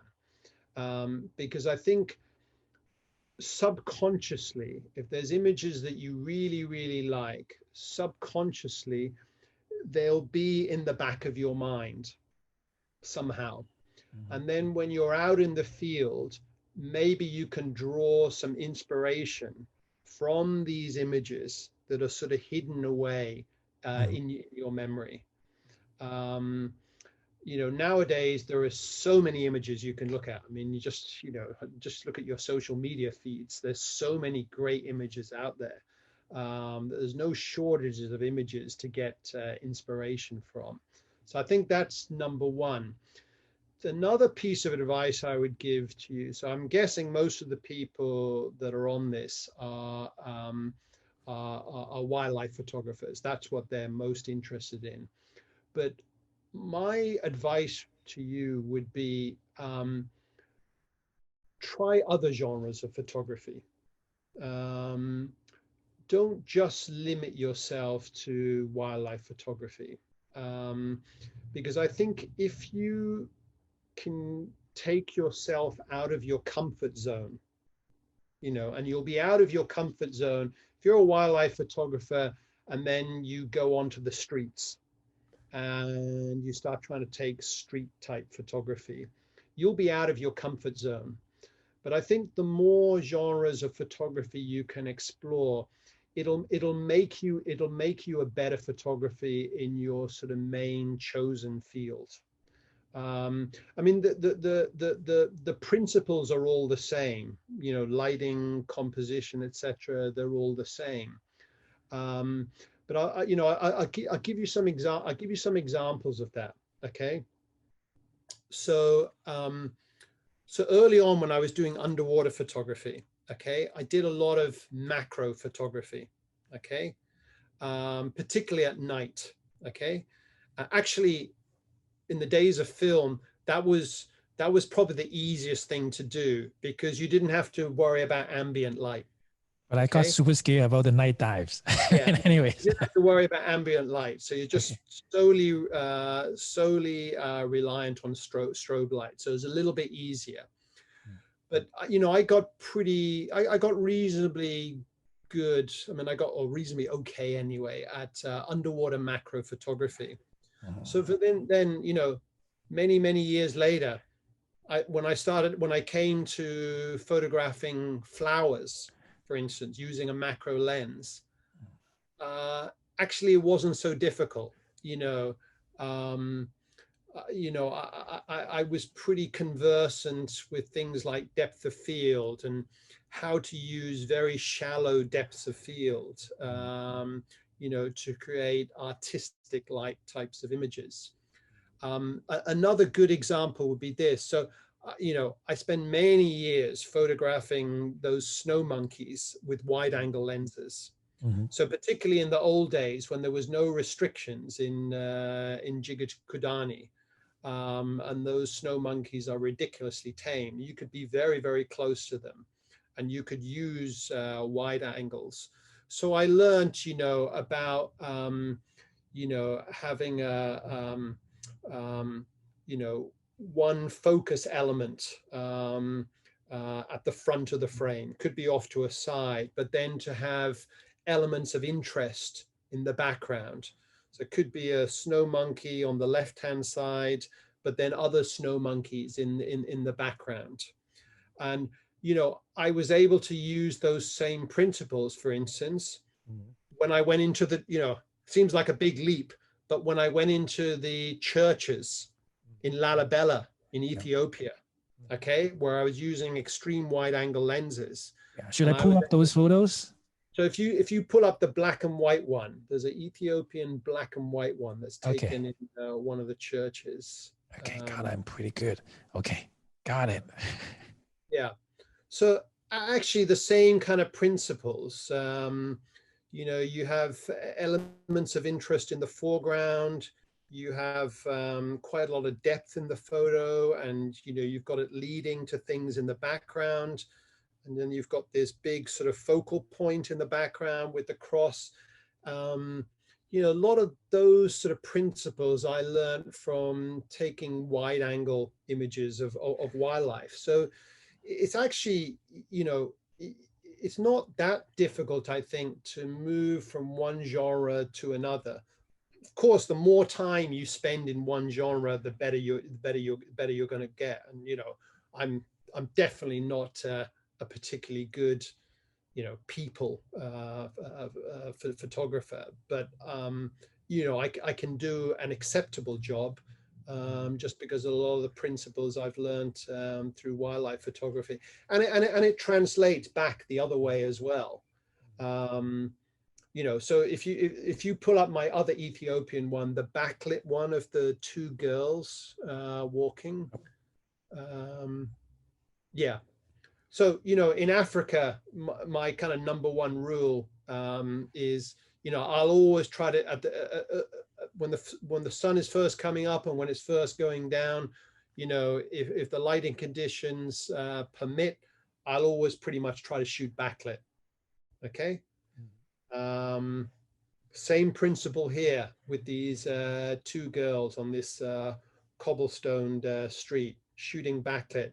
I saw this scene in front of me because they had on these sort of chiffon see-through robes, and I could see this beautiful light coming through these robes. So I saw this scene from the top of the street, and I literally ran towards these two girls, and took the scene. But again, a lot of that is just from the experience I've had from shooting wildlife backlit in Africa. So yeah, go ahead. So, you can take lessons from one genre and apply it to the other. And I think, and of course, the other thing is, you know, particularly where I live, I don't have a lot of wildlife around me. So you may be somewhere where there isn't a lot of wildlife. So what happens if there's no wildlife? Okay, I mean, your choices are either you do no photography, or you make do with what you have. Mhm. I think this is a wonderful idea, and I think one thing people can do is start studying other genre, try it, and also study some of the most iconic photos in those fields. And I think we can even expand into not just photography. I think like if people learn about like oil painting, understand Yeah. how the lighting reflection, how do you do the highlight and shadows, or even what is it, like even calligraphy. That's what I used to do a lot in my childhood. And all the harmony and balance, you see those things, and if you can borrow some of those ideas, then you have so much ideas, right? That's what you mentioned Yeah. when you go into the field, right? Or in the back of your mind you can pull out some of those. A lot of I'm digressing a little bit here, but one of the things that's always surprised, if you look at a country like Holland, okay, the Netherlands, Mhm. why has Holland produced a disproportionate number of superb wildlife photographers? It's not like Holland it's not like it's teeming with wildlife. Yeah, What France is it hunting about? and those, right? Yeah, yeah. What is it about Holland? Why has it produced so many wildlife photographers? I don't know what the answer is, but one theory I have is because it's a country that is steeped in artistic and painting tradition. Okay. Hmm. Um, so, for example, actually, even looking at this photo here of these two girls, Yeah. if you go and look at a lot of Van Gogh paintings, Mhm. look at these paintings. There's so much use of complementary colors. Oh yeah, So the so blue much and use, gold, right? Mhm. yeah, of blue, yellow, gold. Mhm. Okay. So even in this image, okay, you've got the yellow, and Mhm. actually I've deliberately retained the slight blue cast Mhm. in the clothing Yeah. of the two girls, Mhm. because you've got that nice complementary color mix. Mhm. Ah, I see. I remember he had a painting of like this coffee shop where they have like Yeah, this kind yeah, of little yeah, rocks too, right? yeah, Yeah, yeah. I But even see. his most famous one, Starry Starry Night, that Mhm. Starry Night, that's yeah, that's a good example. So yeah, That's very interesting. so I totally agree with you. I think there are a lot of good photographers that have come from um, art backgrounds. Mm-hmm. For instance, I know Art Wolf. Mm-hmm. He has a an art stroke painting Mm-hmm. background. Mm-hmm. So that'll help a lot with your photography. I see. That's very interesting. That is really outside the box thinking, right? It's not really. It's never about like chasing and getting the shot, but it's more about bringing in all the artistic thing in your mind, and then when things happen, then like, you see these things, like you see this color because you have seen Van Gogh, and then this scene reminded you of that, and then you're trying to recreate that. And one thing I think is another thing that I want to add is because Van Gogh's painting has stood the test of time for hundreds of years, there are some reasons for that, right? We may not know the reason, but if those work, if we can apply it in your photography, then there may be some magic coming out too, and then we can explore more on why is that and stuff like that, and it becomes really interesting. Yeah. So another piece of advice I would give is to revisit the same wildlife destinations Mm-hmm. many times, or as many times as you can. Obviously, Mm-hmm. that's going to be easier if it's somewhere that's local to you. Mm-hmm. But if you can keep revisiting a particular wildlife destination, I think you'll know where the best locations are. You'll know what areas have the best lighting conditions. You'll become familiar with the wildlife behavior in a particular area. You'll be in a better position to predict what's going to happen next. I think, over time, you'll work out, because you photograph the area so much, you'll be able to work out what images work and what don't work. I would say the biggest single reason to go back to a location is this. And again, you can use the example of East Africa for this, is that the first time someone goes to East Africa, almost no matter how good or bad a photographer they are, you're going to end up taking a lot of, I would say, you're going to end up taking a lot of tight portraits of, say, male lion faces, cheetah faces, or, I'll call them record shots of, side views of animals. Okay. There's nothing wrong with that. So, a lot of fill the frame photos of animals. I mean, if you're lucky, you might be able to get a running shot of a cheetah chasing its prey. What I call these images, I call them insurance images. Okay. They're sort of records type images. But it's almost as if you need to get those out of the way. Okay. You need to take those, get them out of the way, and then move on. So once you've taken all those images, what I think that is, what it does, it allows you to move on and then to start being more creative. Okay. So, rather than taking a male lion portrait shot with the sun over your shoulder, maybe you take a side profile that's backlit, or maybe you take a front profile where maybe one side of the face is in deep shadow. Another example would be that, it's what I call the high risk, high reward strategy. Okay. Suppose you've got a cheetah and it's hunting and sometime soon it's going to break into a sprint to chase after a gazelle or impala. Obviously, the safe thing to do is, you set a shutter speed of, I don't know, 0.004 of a second, something that's going to freeze the action. To be honest, those cheetahs run so fast and so erratically, and you never know what direction they're going to run in, that your chances of even getting a good image with a fast shutter speed is still, very, very slim. But what happens if you set your shutter speed at, I don't know, something like I took that cheetah at 125th of a second? Obviously, your chances of getting a successful photo have suddenly dropped dramatically. I mean, your chances are very, very, very slim. But let's suppose you get it. Let's suppose you get it with the cheetah head sharp, and then you've got all this wonderful blurry black background with this, these streaks, and you've got this, you've got this sense of motion in the cheetah's legs. That's going to be a much more successful image, because that way, you're going to be able to really show that sense of speed that cheetahs are famous for. So it's this, this high risk, high reward strategy. I think you've got to, you've got to be willing to take that gamble and be willing to fail.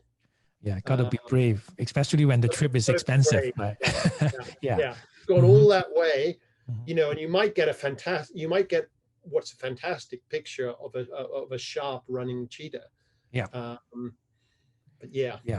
But then you if you get one that is you're panning and then you get that sharp with the slow shutter speed, that is a once a million shot, right? That nobody is gonna get, because it depends on so many factors. But right, that is very true. And I think I kept telling people about low light photography too. When the sun is set or when before sunrise, there is still a lot of actions there that if you gamble at slow shutter speed, and if you can get one of those photos when everybody had gone home to have their dinner, then you are greatly rewarded. So if you pull up another photo, I don't know if you can pull up, there's one that's actually they're birds, they're sooty terns, and it's a sort of blurry one against this sort of pastel sky. Yeah, I got that one. Let me use that as an example. Yeah, so this one. So this is on a small atoll in the Seychelles Islands in the Indian Ocean. So on this atoll, there are 500,000 sooty terns that come to nest on this island for about 6 months of the year. They come there to basically to mate and to raise a single chick. And early in the nesting season, they spend most of the day far out to sea foraging for food. But then in the late afternoon, early evening, they come back to the atoll. And when they're coming back to the atoll, they fill the skies in these staggering numbers. The noise from these shrieking birds is like nothing I've ever heard before. Wow. And I've taken lots of images of, using high shutter speeds, showing these birds filling the skies, nice skies, etc., etc. But actually, my favorite image from those scenes is this one. And this one here I think I've used a 13th of a second. And I knew that by panning one way with the birds, I knew that some of the birds that were flying in that direction would be rendered relatively sharp. Mm-hmm. But there were other birds flying in the other direction. And those birds I knew would be rendered as these sort of artistic, abstract streaks. I see. Okay, so those are flying opposite. I see. Mm-hmm. Yeah, but you've got, obviously, I had this very pretty sky with these pastel colors. Mm-hmm. So, this is the image actually I like most of all of that particular scene.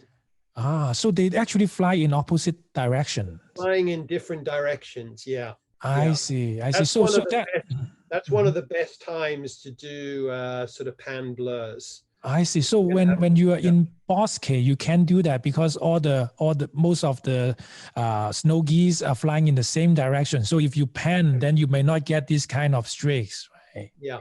Yeah, I see. So that is the unique thing about that. I see. So you got to be very aware of what is going on. Because I think one time you told me when you go to Falklands and you bring tripod, and I thought, like, why do you need tripod in Falkland? Because you are using wide angle anyways, and that's why you said if you see one penguin that is not moving but the others are moving, then you use a slow shutter speed. Then all these you convey motion, right? And that's how you I think that is kind of the yin and yang, where you always find the motion from the one that is not moving. And here you actually go even further by panning into the direction so that you're using the relativity, Einstein theory, right? When you're moving, that they are not moving, and then the other ones, they are flying, and then they are in warp speed. I don't know what I'm talking about, but I guess you know what I mean. Yeah, I mean, this image, this image isn't going to be for everyone. I think blurs are very, very personal. Some people like them, some people don't, and that's completely fine. But if you do like them, again, particularly as you pointed out, when you've got very low light conditions, rather than pack up and go home. Just start experimenting with slow shutter speeds. Photographers don't eat dinner. That's the mantra, right? Yeah, dinner's for wimps. yeah, exactly. Like I remember, one time I went into Jim Shikari in Yellowstone, and we were talking about like breakfast and stuff, and say, oh, what breakfast? I never heard of that. Something like that. So crap, time is running out. So we still have like topics like conservation, and I think a lot of people are asking a lot of questions, and thank you, and so sorry I haven't gotten to it. And a lot of people are asking like how do you like prepare for a trip, because these are so expensive, and not a lot of people can afford those too. So Yeah. which one do you want to talk about?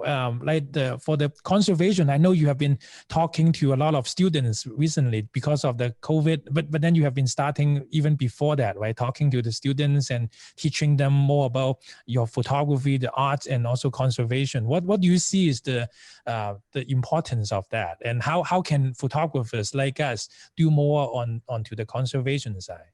Yeah. Well, first of all, I mean, I'm not a conservation photographer. I mean, there's many very, very fine conservation photographers out there that are doing tremendous work. So, you know, I would never put myself in the same field as them. But I think if you spend enough time around wildlife, you do form some sort of affinity or bond with the wildlife, and obviously you want that wildlife to do well. And obviously in many parts of the world and with many species, the wildlife is not doing well. So, is there anything that you can do to try to help the wildlife? So I've often felt embarrassed, that here I'm a photographer going to lots of nice places around the world, but what am I really doing anything to try to, if you like, give back? And I think for a long time the answer was no. I wasn't doing anything. But certainly in my time, in my 25 years or so of photographing, I've seen a lot of deterioration in many destinations. Probably most of all, actually, in the marine environment. That's where the biggest degradation has taken place. So many of the world's coral reefs have been wiped out, and so many of the big apex predators have gone. What I started doing, I thought to myself, what could I do to make any kind of difference? And what I started doing sort of about actually maybe a little bit longer, maybe five or 6 years ago, I hooked up with a couple of organizations. One was a charity here in Hong Kong that helps underprivileged kids. And the other one was an organization which I've done a couple of presentations for them, so the Royal Geographical Society. So they run a program where they get speakers to go and talk to kids in schools here. Obviously, a lot of these speakers come in from overseas, so it's just a one-off sort of gig for them. But since I'm based here, I said to them, look, I could do this. I could do one every 4 to 6 weeks. So that's basically what I've been doing. I've been going into schools to really talk about wildlife. Because obviously in a lot of these schools, particularly the local schools, these are kids that come from, pretty humble backgrounds. They're probably not going to get a chance to go to a lot of the destinations that I've been privileged to go to. So, it's partly to show them the animals, to show them the environments that they live in, to show them how they're adapted to their environment. So there's an educational sort of standpoint from that aspect. But then it's also to show them, what are the risks that they face, and what can even they possibly do to ensure a better future for them. So that's sort of, I'm quite focused on those latter areas. I mean, what can a kid, somewhere out in Kowloon do to protect some wildlife species? I mean, the answer is, short of donating money to conservation organizations, there's probably not a whole lot that they can do. But there are other areas where they can make a difference. I mean, I think everyone would agree that the biggest threat facing the environment and animals today is global warming. So that's something that everyone, if we do it collectively, we can make a difference. So I talk a lot to them about global warming. The other thing that I've recently become is I've become a WWF ambassador. Oh, really? Congratulations. Yeah, Wow. That's for great. it's actually for a Hong Kong-based organization that seeks to protect sharks.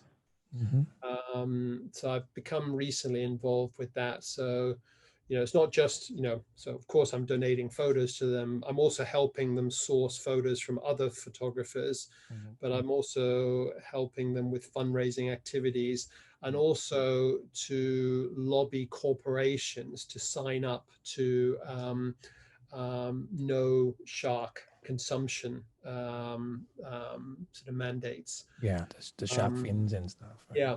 What I've actually found, I mean, in the schools, the good news, what I found is that unlike certainly when I was in school, maybe when you were in school, they now actually are receiving some education on the environment. Oh. So I found today's kids are much more aware of the environment and about protecting things like wildlife than say adults are. I mean, when I talk to them about, not consuming shark's fin soup, I mean, pretty much everyone nods their heads. The problem actually is with adults, because some of these things are just culturally ingrained with adults that actually, what I tell them is that your main job is actually to try and educate your parents and their friends. That's very true. Yeah. That's where you can make a difference. But I think that's the good news. The kids today are much more environmentally conscious than sort of our generation. So, yeah. Yeah. So I also see a lot of questions regarding the conservation too, but right now we are running out of time. So I want to ask one final question. Do you still have a few more minutes, Paul? Yeah. Okay. Yeah. So I want to ask you one more question before we go into Q&A, which is, we talk a lot about a lot of amazing things today. You gave us a lot of great ideas. How do we get inspiration? How do we be creative and all this? But what I find out in the last few years is that a lot of the photographers, when they began, they couldn't even get a sharp photo when the animals are moving fast and all this. And I know that you are one of the photographers where the image quality is top notch in addition to the creativity.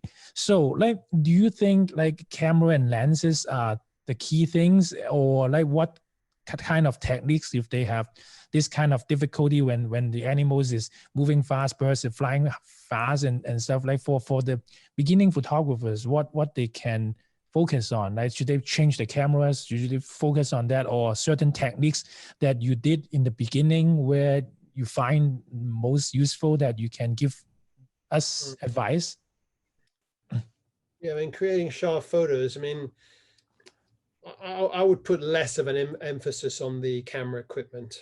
I mean, today's camera equipment across all the major brands, I mean, it's all pretty good.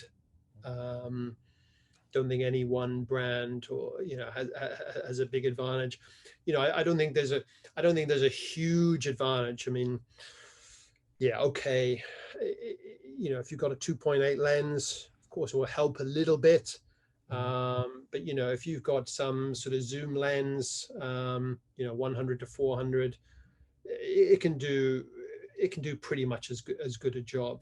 I'd say it's more a question just of your technique, and just understanding the principles of photography. So, I mean, clearly, if you've got something that's moving quickly, you need a fast shutter speed.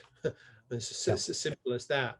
I think you need to be able to understand, based on the particular lens you're using, what sort of minimum shutter speed you need to consider. I mean, when I'm setting up a photo and I've kind of got shutter speed, aperture, ISO. Obviously, those are the three main things determining exposure. Usually the first thing I'm going to think about is shutter speed. Okay. You know, if I need to freeze the action, what shutter speed am I going to need? What shutter speed is going to get me safely to freeze the action? You know, and then, you know, am I on a tripod, or if I'm hand holding? Clearly, if I'm hand holding, I may need an even faster shutter speed. But even if I'm hand holding, you know, there's technique for hand holding lenses that are going to ensure your chances are better of getting a sharper image. But I think it's, you know, it's more about just photo technique, how you hold the lens, and what shutter speed you're choosing for a given scene and for the camera equipment you have. I think those are the, you know, those are the important things in getting sharp photos. I wouldn't get too hung up about having, you know, oh, I've got to have the most expensive lens. No. So it, excuse me, it go the same theme as that we use the brain, right? Think about the things and really understand that. Yeah.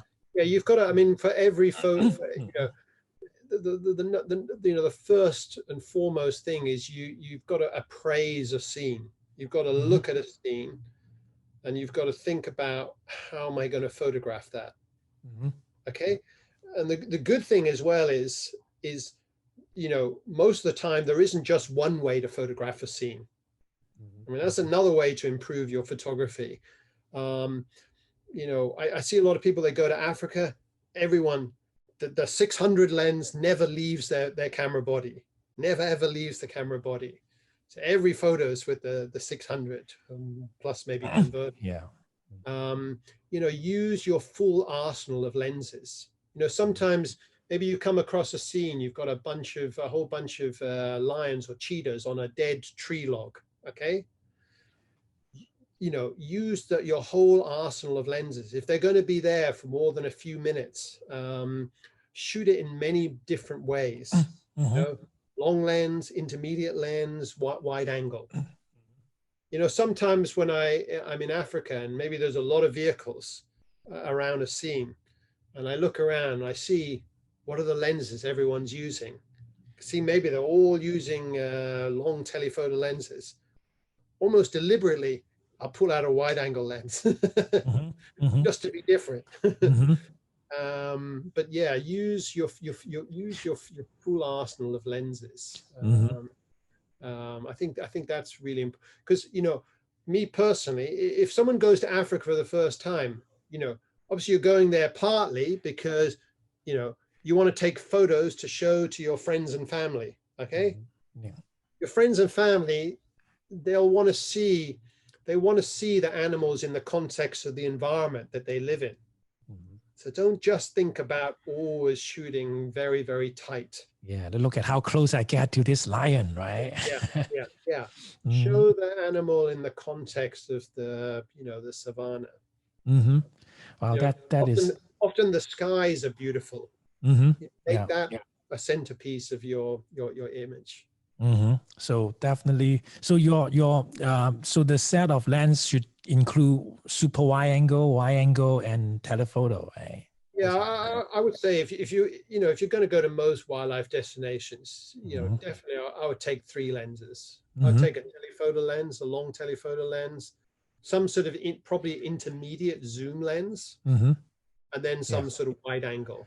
I mean, it could be a 24 to 70. Could be a 16 to 35, but you know, the vast majority of locations, I'd have 3 lenses anyway. I see. Okay, that's great. Yeah, that's fantastic news. So let's go into some Q&As, right? Okay, there are so many questions, so I'm just gonna pick a few. I'm so sorry, but if we couldn't get back to you, what's gonna happen, right? In the Facebook Live, we have all these comments, and we can all view it afterwards. So it will be able to be replayed after this. So Paul and I will go back to the thread, and Paul, you are in the group, so you see those comments too. So you may be able to answer them.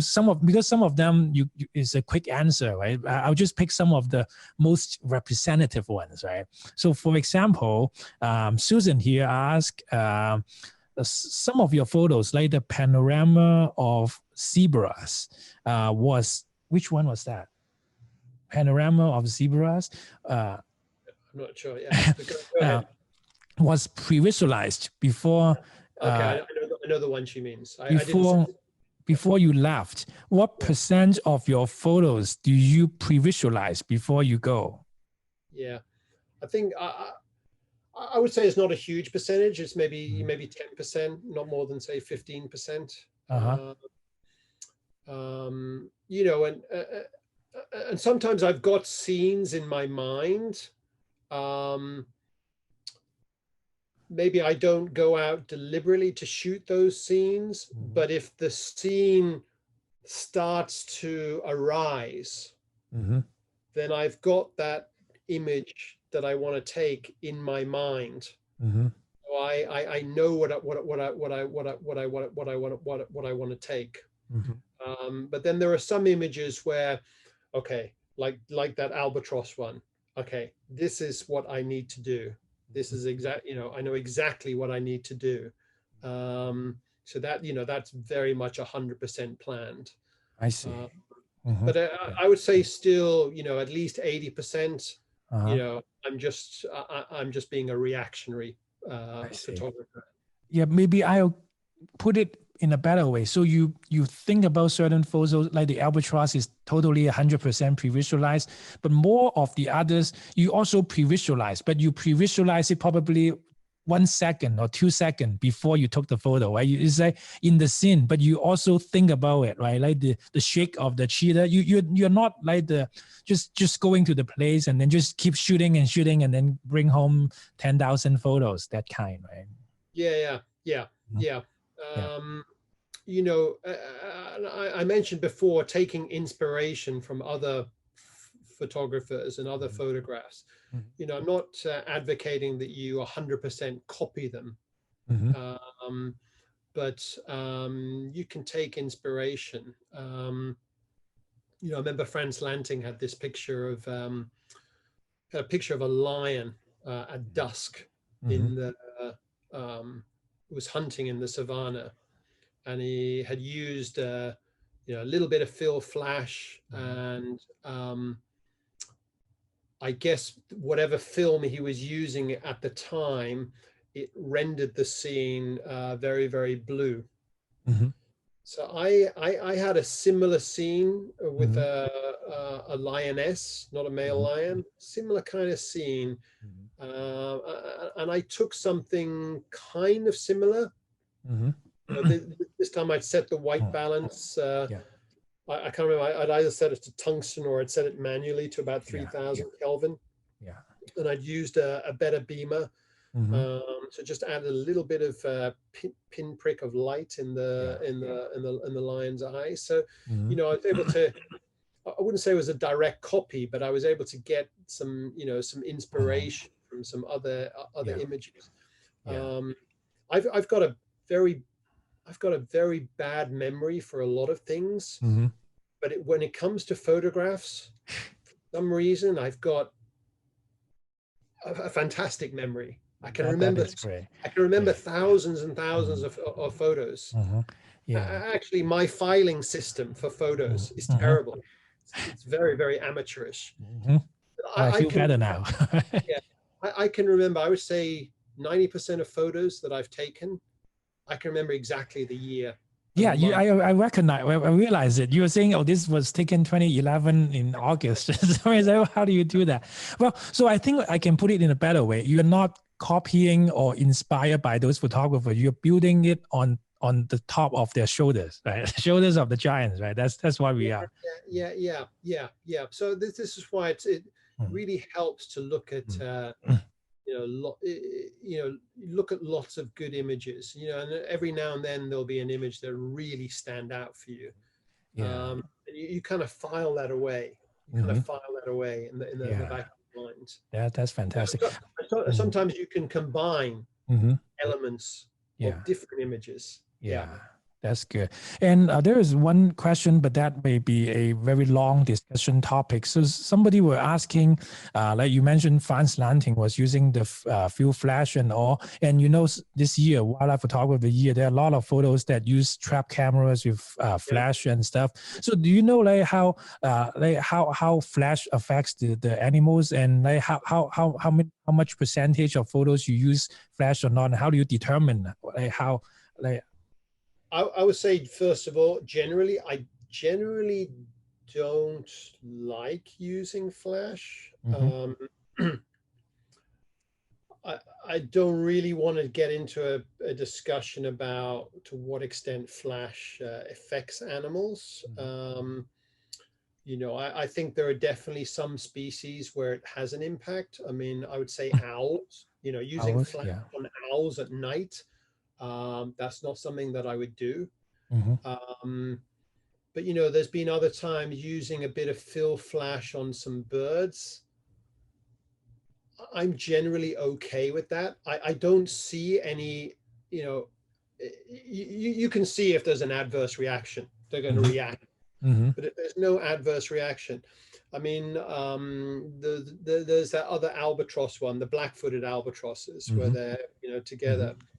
I used a very small amount of fill flash. I think it was I was at like -2 1/3 or -2 2/3, just because the scene one was very, very dark, but also I knew with a little bit of flash, the droplets on the feathers would stand out better. I see. Okay. So, it's a difficult one. And remember, the other thing I always say to people, 99% of all underwater photos are used with strobe light. Okay. We wouldn't be able to see the underwater world without artificial light, because the light just disappears. You're just left with blue light. So it's a difficult one. I think you just have to be sensitive to the to the scene. Yeah. And I think at the very least, just not, if you're going to take flash images, just take a few. I mean, don't just, keep flashing. Yeah. I think the attendees who asked just wanted to learn more like how do they know if that's the case. So that's very good. Thanks. And this question I got to ask you because I got asked last week in my interview. So who is your favorite photographer that has passed away? Wow, passed away. Like someone who you want to talk to if he was still alive. Yeah. Just, I don't know if there's a photographer that's passed away, because pretty much all the photographers that I really look up to are still living. To be honest, I'd like to speak to some of the famous artists. Oh. Painters. Yeah. Who would that be? Well, a Van Gogh or a Monet would be top. Or Monet or Van Gogh, they'd be top of the list. Yeah. Have you watched the movie Midnight in Paris? Yes. Yeah. That's very similar. But how about if I can extend the question, like who are some of your favorite photographers that people can learn from? If you want to learn composition, go and look at the images of the Dutch photographer I always pronounce his second name wrong, Jasper Dusch. Jasper Dusch, yes. Yeah. For me, he's the absolute master of composition. Always, all his photos, always finds a unique way to compose his photographs. He's fantastic. You'll learn an awful lot just by looking at his images. He's fantastic. Other ones, I think when I was first starting out, I was very inspired and still a big fan of the Kenya-based wildlife photographer, Anoop Shah. I mean, he's the guy who really pioneered all that camera on the ground stuff that, you know, sort of everyone's doing now. Uh-huh. I mean, he was the real pioneer of all that stuff. I see. Um, I see. I think he's still the master at it as well. Uh-huh. So he was a big inspiration. I think for anyone my age, you know, and I'm in my 50s, you know, Frans Lanting was a big inspiration. You know, a Uh-huh. lot of the National Geographic photographers, you know, Mike Nichols. I think particularly his slow shutter speed with flash stuff, with flash. I mean, particularly if I'm going to use flash, you know, its most appealing use is if you can use it in an artistic fashion, Mm-hmm. particularly in combination with slow shutter speeds. So Mm-hmm. he was a big inspiration. I mean, to be honest, there's a lot of people, but those are a few of them. You know, I mentioned at the very beginning Artie Morris. I mean, um, less so his actual images, but more his teaching. Um, you know, I mean, I learned a lot from reading his stuff. Mm-hmm. So yeah, those are a few of the names. I see. That's fantastic. So a few more questions, and then maybe we'll end at 8 o'clock. There's so many questions. I don't know how to choose. So, what are your favorite species you haven't photographed yet? If so, what are those? Do you have any plan to go? Uh, Never done polar bears. Mm-hmm. Meant to be going next year to Svalbard. Don't know if that's going to happen. Um, would love to photograph those three-toed sloths. Oh. You know, sloth. Would love to photograph them. Mm-hmm. Um, Still want to do. Haven't done. I mean, you've done it. Haven't done pumas. Mm-hmm. Again, I tentatively had a trip planned for next year. I don't think that's going to happen. Yeah. Those are some of the main ones that I can think of. Yeah, polar bears, pumas, sloth. Mm-hmm. Um, yeah, Yeah. yeah, But do you think that it is more and more difficult to get unique shots of those? Because, you know, most people are getting wide angle shots of polar bears and yeah. maybe. Of Mhm. course. Yeah. I mean that's the big challenge for everyone today, because Mhm. there's a gazillion photos out there, Yeah. and to try to take something that's different or at least slightly unique. That's the big challenge. You know, particularly if you go to really iconic wildlife destinations. Mhm. So I don't know, if you go to Yellowstone or whatever. Um, can you take an image that's different? You know, where you know there's thousands and thousands of photographers going there every year. Yeah. That's the real challenge. So I think, you know, for me, you know, it's one thing to take a great photo of a really, you know, rare species, Mhm. but, you know, can you take a really fantastic differentiated photo of a Mhm. species that's been photographed to death? Mhm. You know, I Yeah. mean, that's what Jasper did with snow monkeys. You Mhm. know, he took images that were very, very different to what Yeah. people had seen historically. And I think that's what, you know, that's one of his unique talents. Yeah, I'm just typing up his name to the chat box. So one, Bob asked, while you are the ambassador for the WWF for the shark, do you have, are you working like with China being the one of the worst offenders putting plastic? Are you working on this?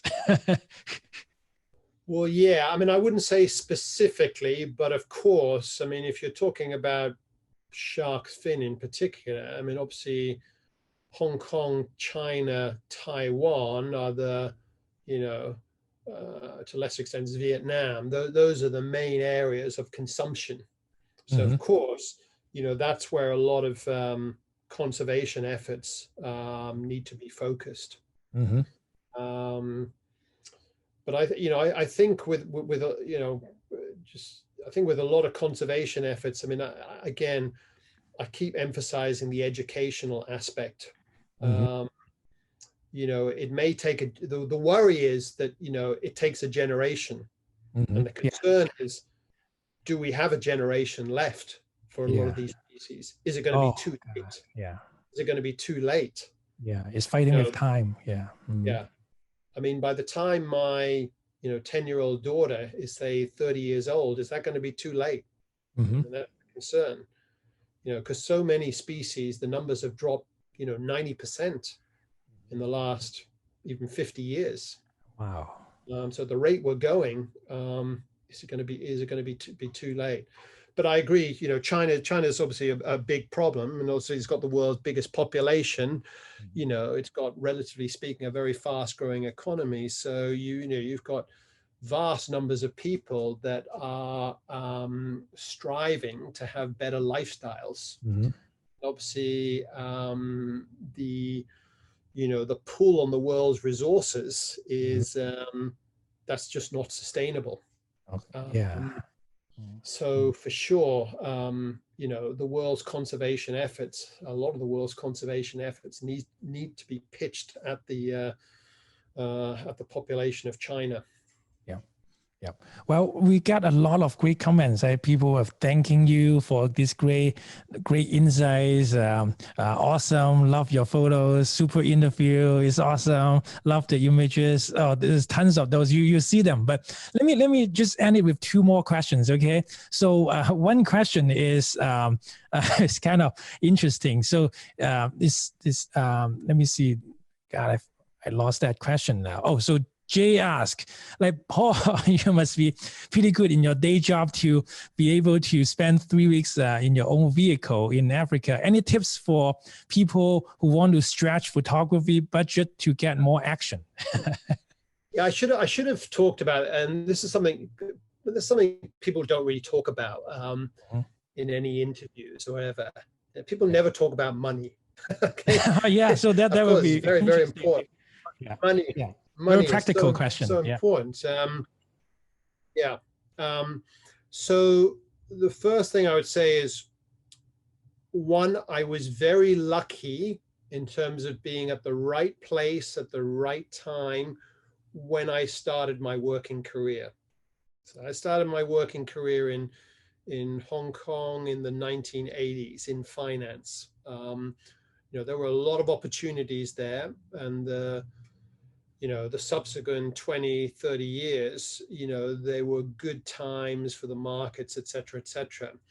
But I'd also say as well, I absolutely worked my butt off. I mean, I worked ridiculous hours. You know, I can't tell you the crazy hours that I worked, and under a lot of stress as well. So yes, the payoff was that I was able to earn reasonable money, not, you know, not big money, but I was able to earn reasonable money. And on top of that, you know, I've pretty much always led a very frugal lifestyle, very frugal lifestyle. You know, I was living, you know, in tiny apartments. I mean, I lived for 4 years, I remember, in a one-roomed apartment. I mean, it was like 150 square feet. It wasn't bigger than a hotel room. You know, didn't own a car, never spent any money on material possessions. You know, I've never spent more than $100 on a watch. These kind of things. I prioritize my life. Okay. I said, what are the things that matter? What am I going to spend my money on? Okay. My hard-earned money. I'm going to spend it on travel. Okay. I'm going to spend it on travel and camera equipment. Okay. Okay. I love that. I love to hear that. And almost nothing else. So, you know, you kind of got to be willing, you know, in your day job, you know, and I'm general, you know, it's not easy for, you know, you could be in some sort of career, some sort of profession where no matter how hard you work, you're not going to earn more money. So, you know, I've been I've been lucky in that sense. But yeah, so, you know, work hard in your day job, and economize, you know, be frugal. you know, set aside money for what's important. You know, where are you going to have your best life experiences? Yeah, most of your best life experiences will come with your family, you know, will come with your kids, etc. But outside of that, where are you going to have your best experiences? And I quickly worked out I was going to have my best experiences on photo trips. Mm-hmm. So, you know, that's where I put a big priority. Wow, that is such a very genuine and honest answer. I guess most people would not say anything like that, right? Because I mean, for me as well, I mean, for 10 years, I worked my butt off. I didn't spend any money, and suddenly I have the money to finally travel. And I mean, all the money is spent on cameras and lenses, and second, what you mentioned is all about the passion. And when you talk about your experience, when you were on the plane looking at the flamingos and the sound of the birds flying back and all, you almost brought me over there. And I thought, wow, this would be something that I really want to have my experience on instead of some material things. I think that is... Yeah, I think you've got to reach a stage in your life. I mean, usually it's, you know, when you're into your midlife, you've got to just, you got to take the attitude I simply took was, look, you don't know how long you've got left on this earth.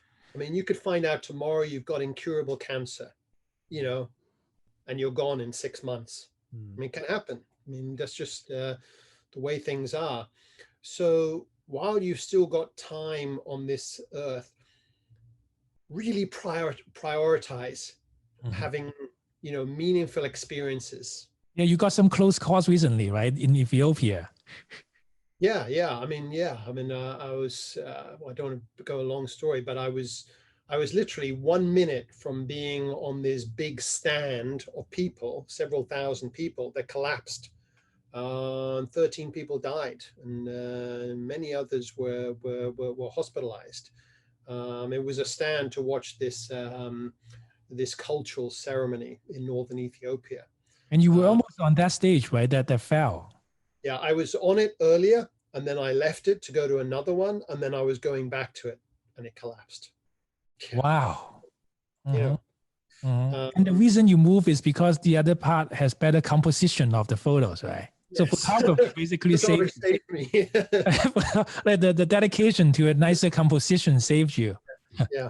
Wow. Yeah. So you basically were there and then you walk away. And then when you were walking back, it collapsed. And then, yeah, because I checked the news, it was a big thing that. It's scary. Yeah. So bad. Yeah. But yeah, so, you know, prioritize experiences. That's what I would say. I mean, I love travel, love wildlife, love photography. That's where I want. That's, you know, that's where I've had, you know, most of my most memorable experiences. That's when. Oh, before I forget, well, let me share one or two more photos. So this is Paul's beautiful photo of the leopard cubs. Well, I'm just gonna go to the contact page actually, so that people can reach out to you afterwards. And we don't have time to even go over that. But maybe one last question. So I think Craig asked. I think you actually kind of answered that, but he's asking. Basically, the answer is: should we all move to mirrorless cameras? Do you see a big advantage? For me, once you've gone to a mirrorless camera, there's no way you'll go back to a DSLR. Based on the no blackout and the instant histogram, right? Yeah, for me, the instant histogram, that's the biggest thing. Through the viewfinder, the instant histogram, that's a big game changer for me. Yeah, I see. Yeah, I mean, I think we all know that's the way the world's going at the moment. I think the main camera brands, you know, I think they'll largely stop making DSLRs. I think everyone will move towards mirrorless cameras. I see. Okay. Yeah. So that's a good point. So mirrorless and okay. So anyway, so one more thing I want to add is Paul, there are some amazing blog posts that he had written. I don't know if you have written any recent ones, but so lazy. I haven't done one. Yeah. Please write. You're such a good writer. I mean, there's if you want to learn more about Paul's photos, definitely go to his website, wildencounters.net. There are some blog posts that was really long and very exciting, and he shared a lot of his experience. So basically, a trip report, but a lot of techniques and stuff he talked about. And yeah. Go to Instagram. I mean, that's the easiest thing to go to. Go to Instagram because often some of the captions are quite long.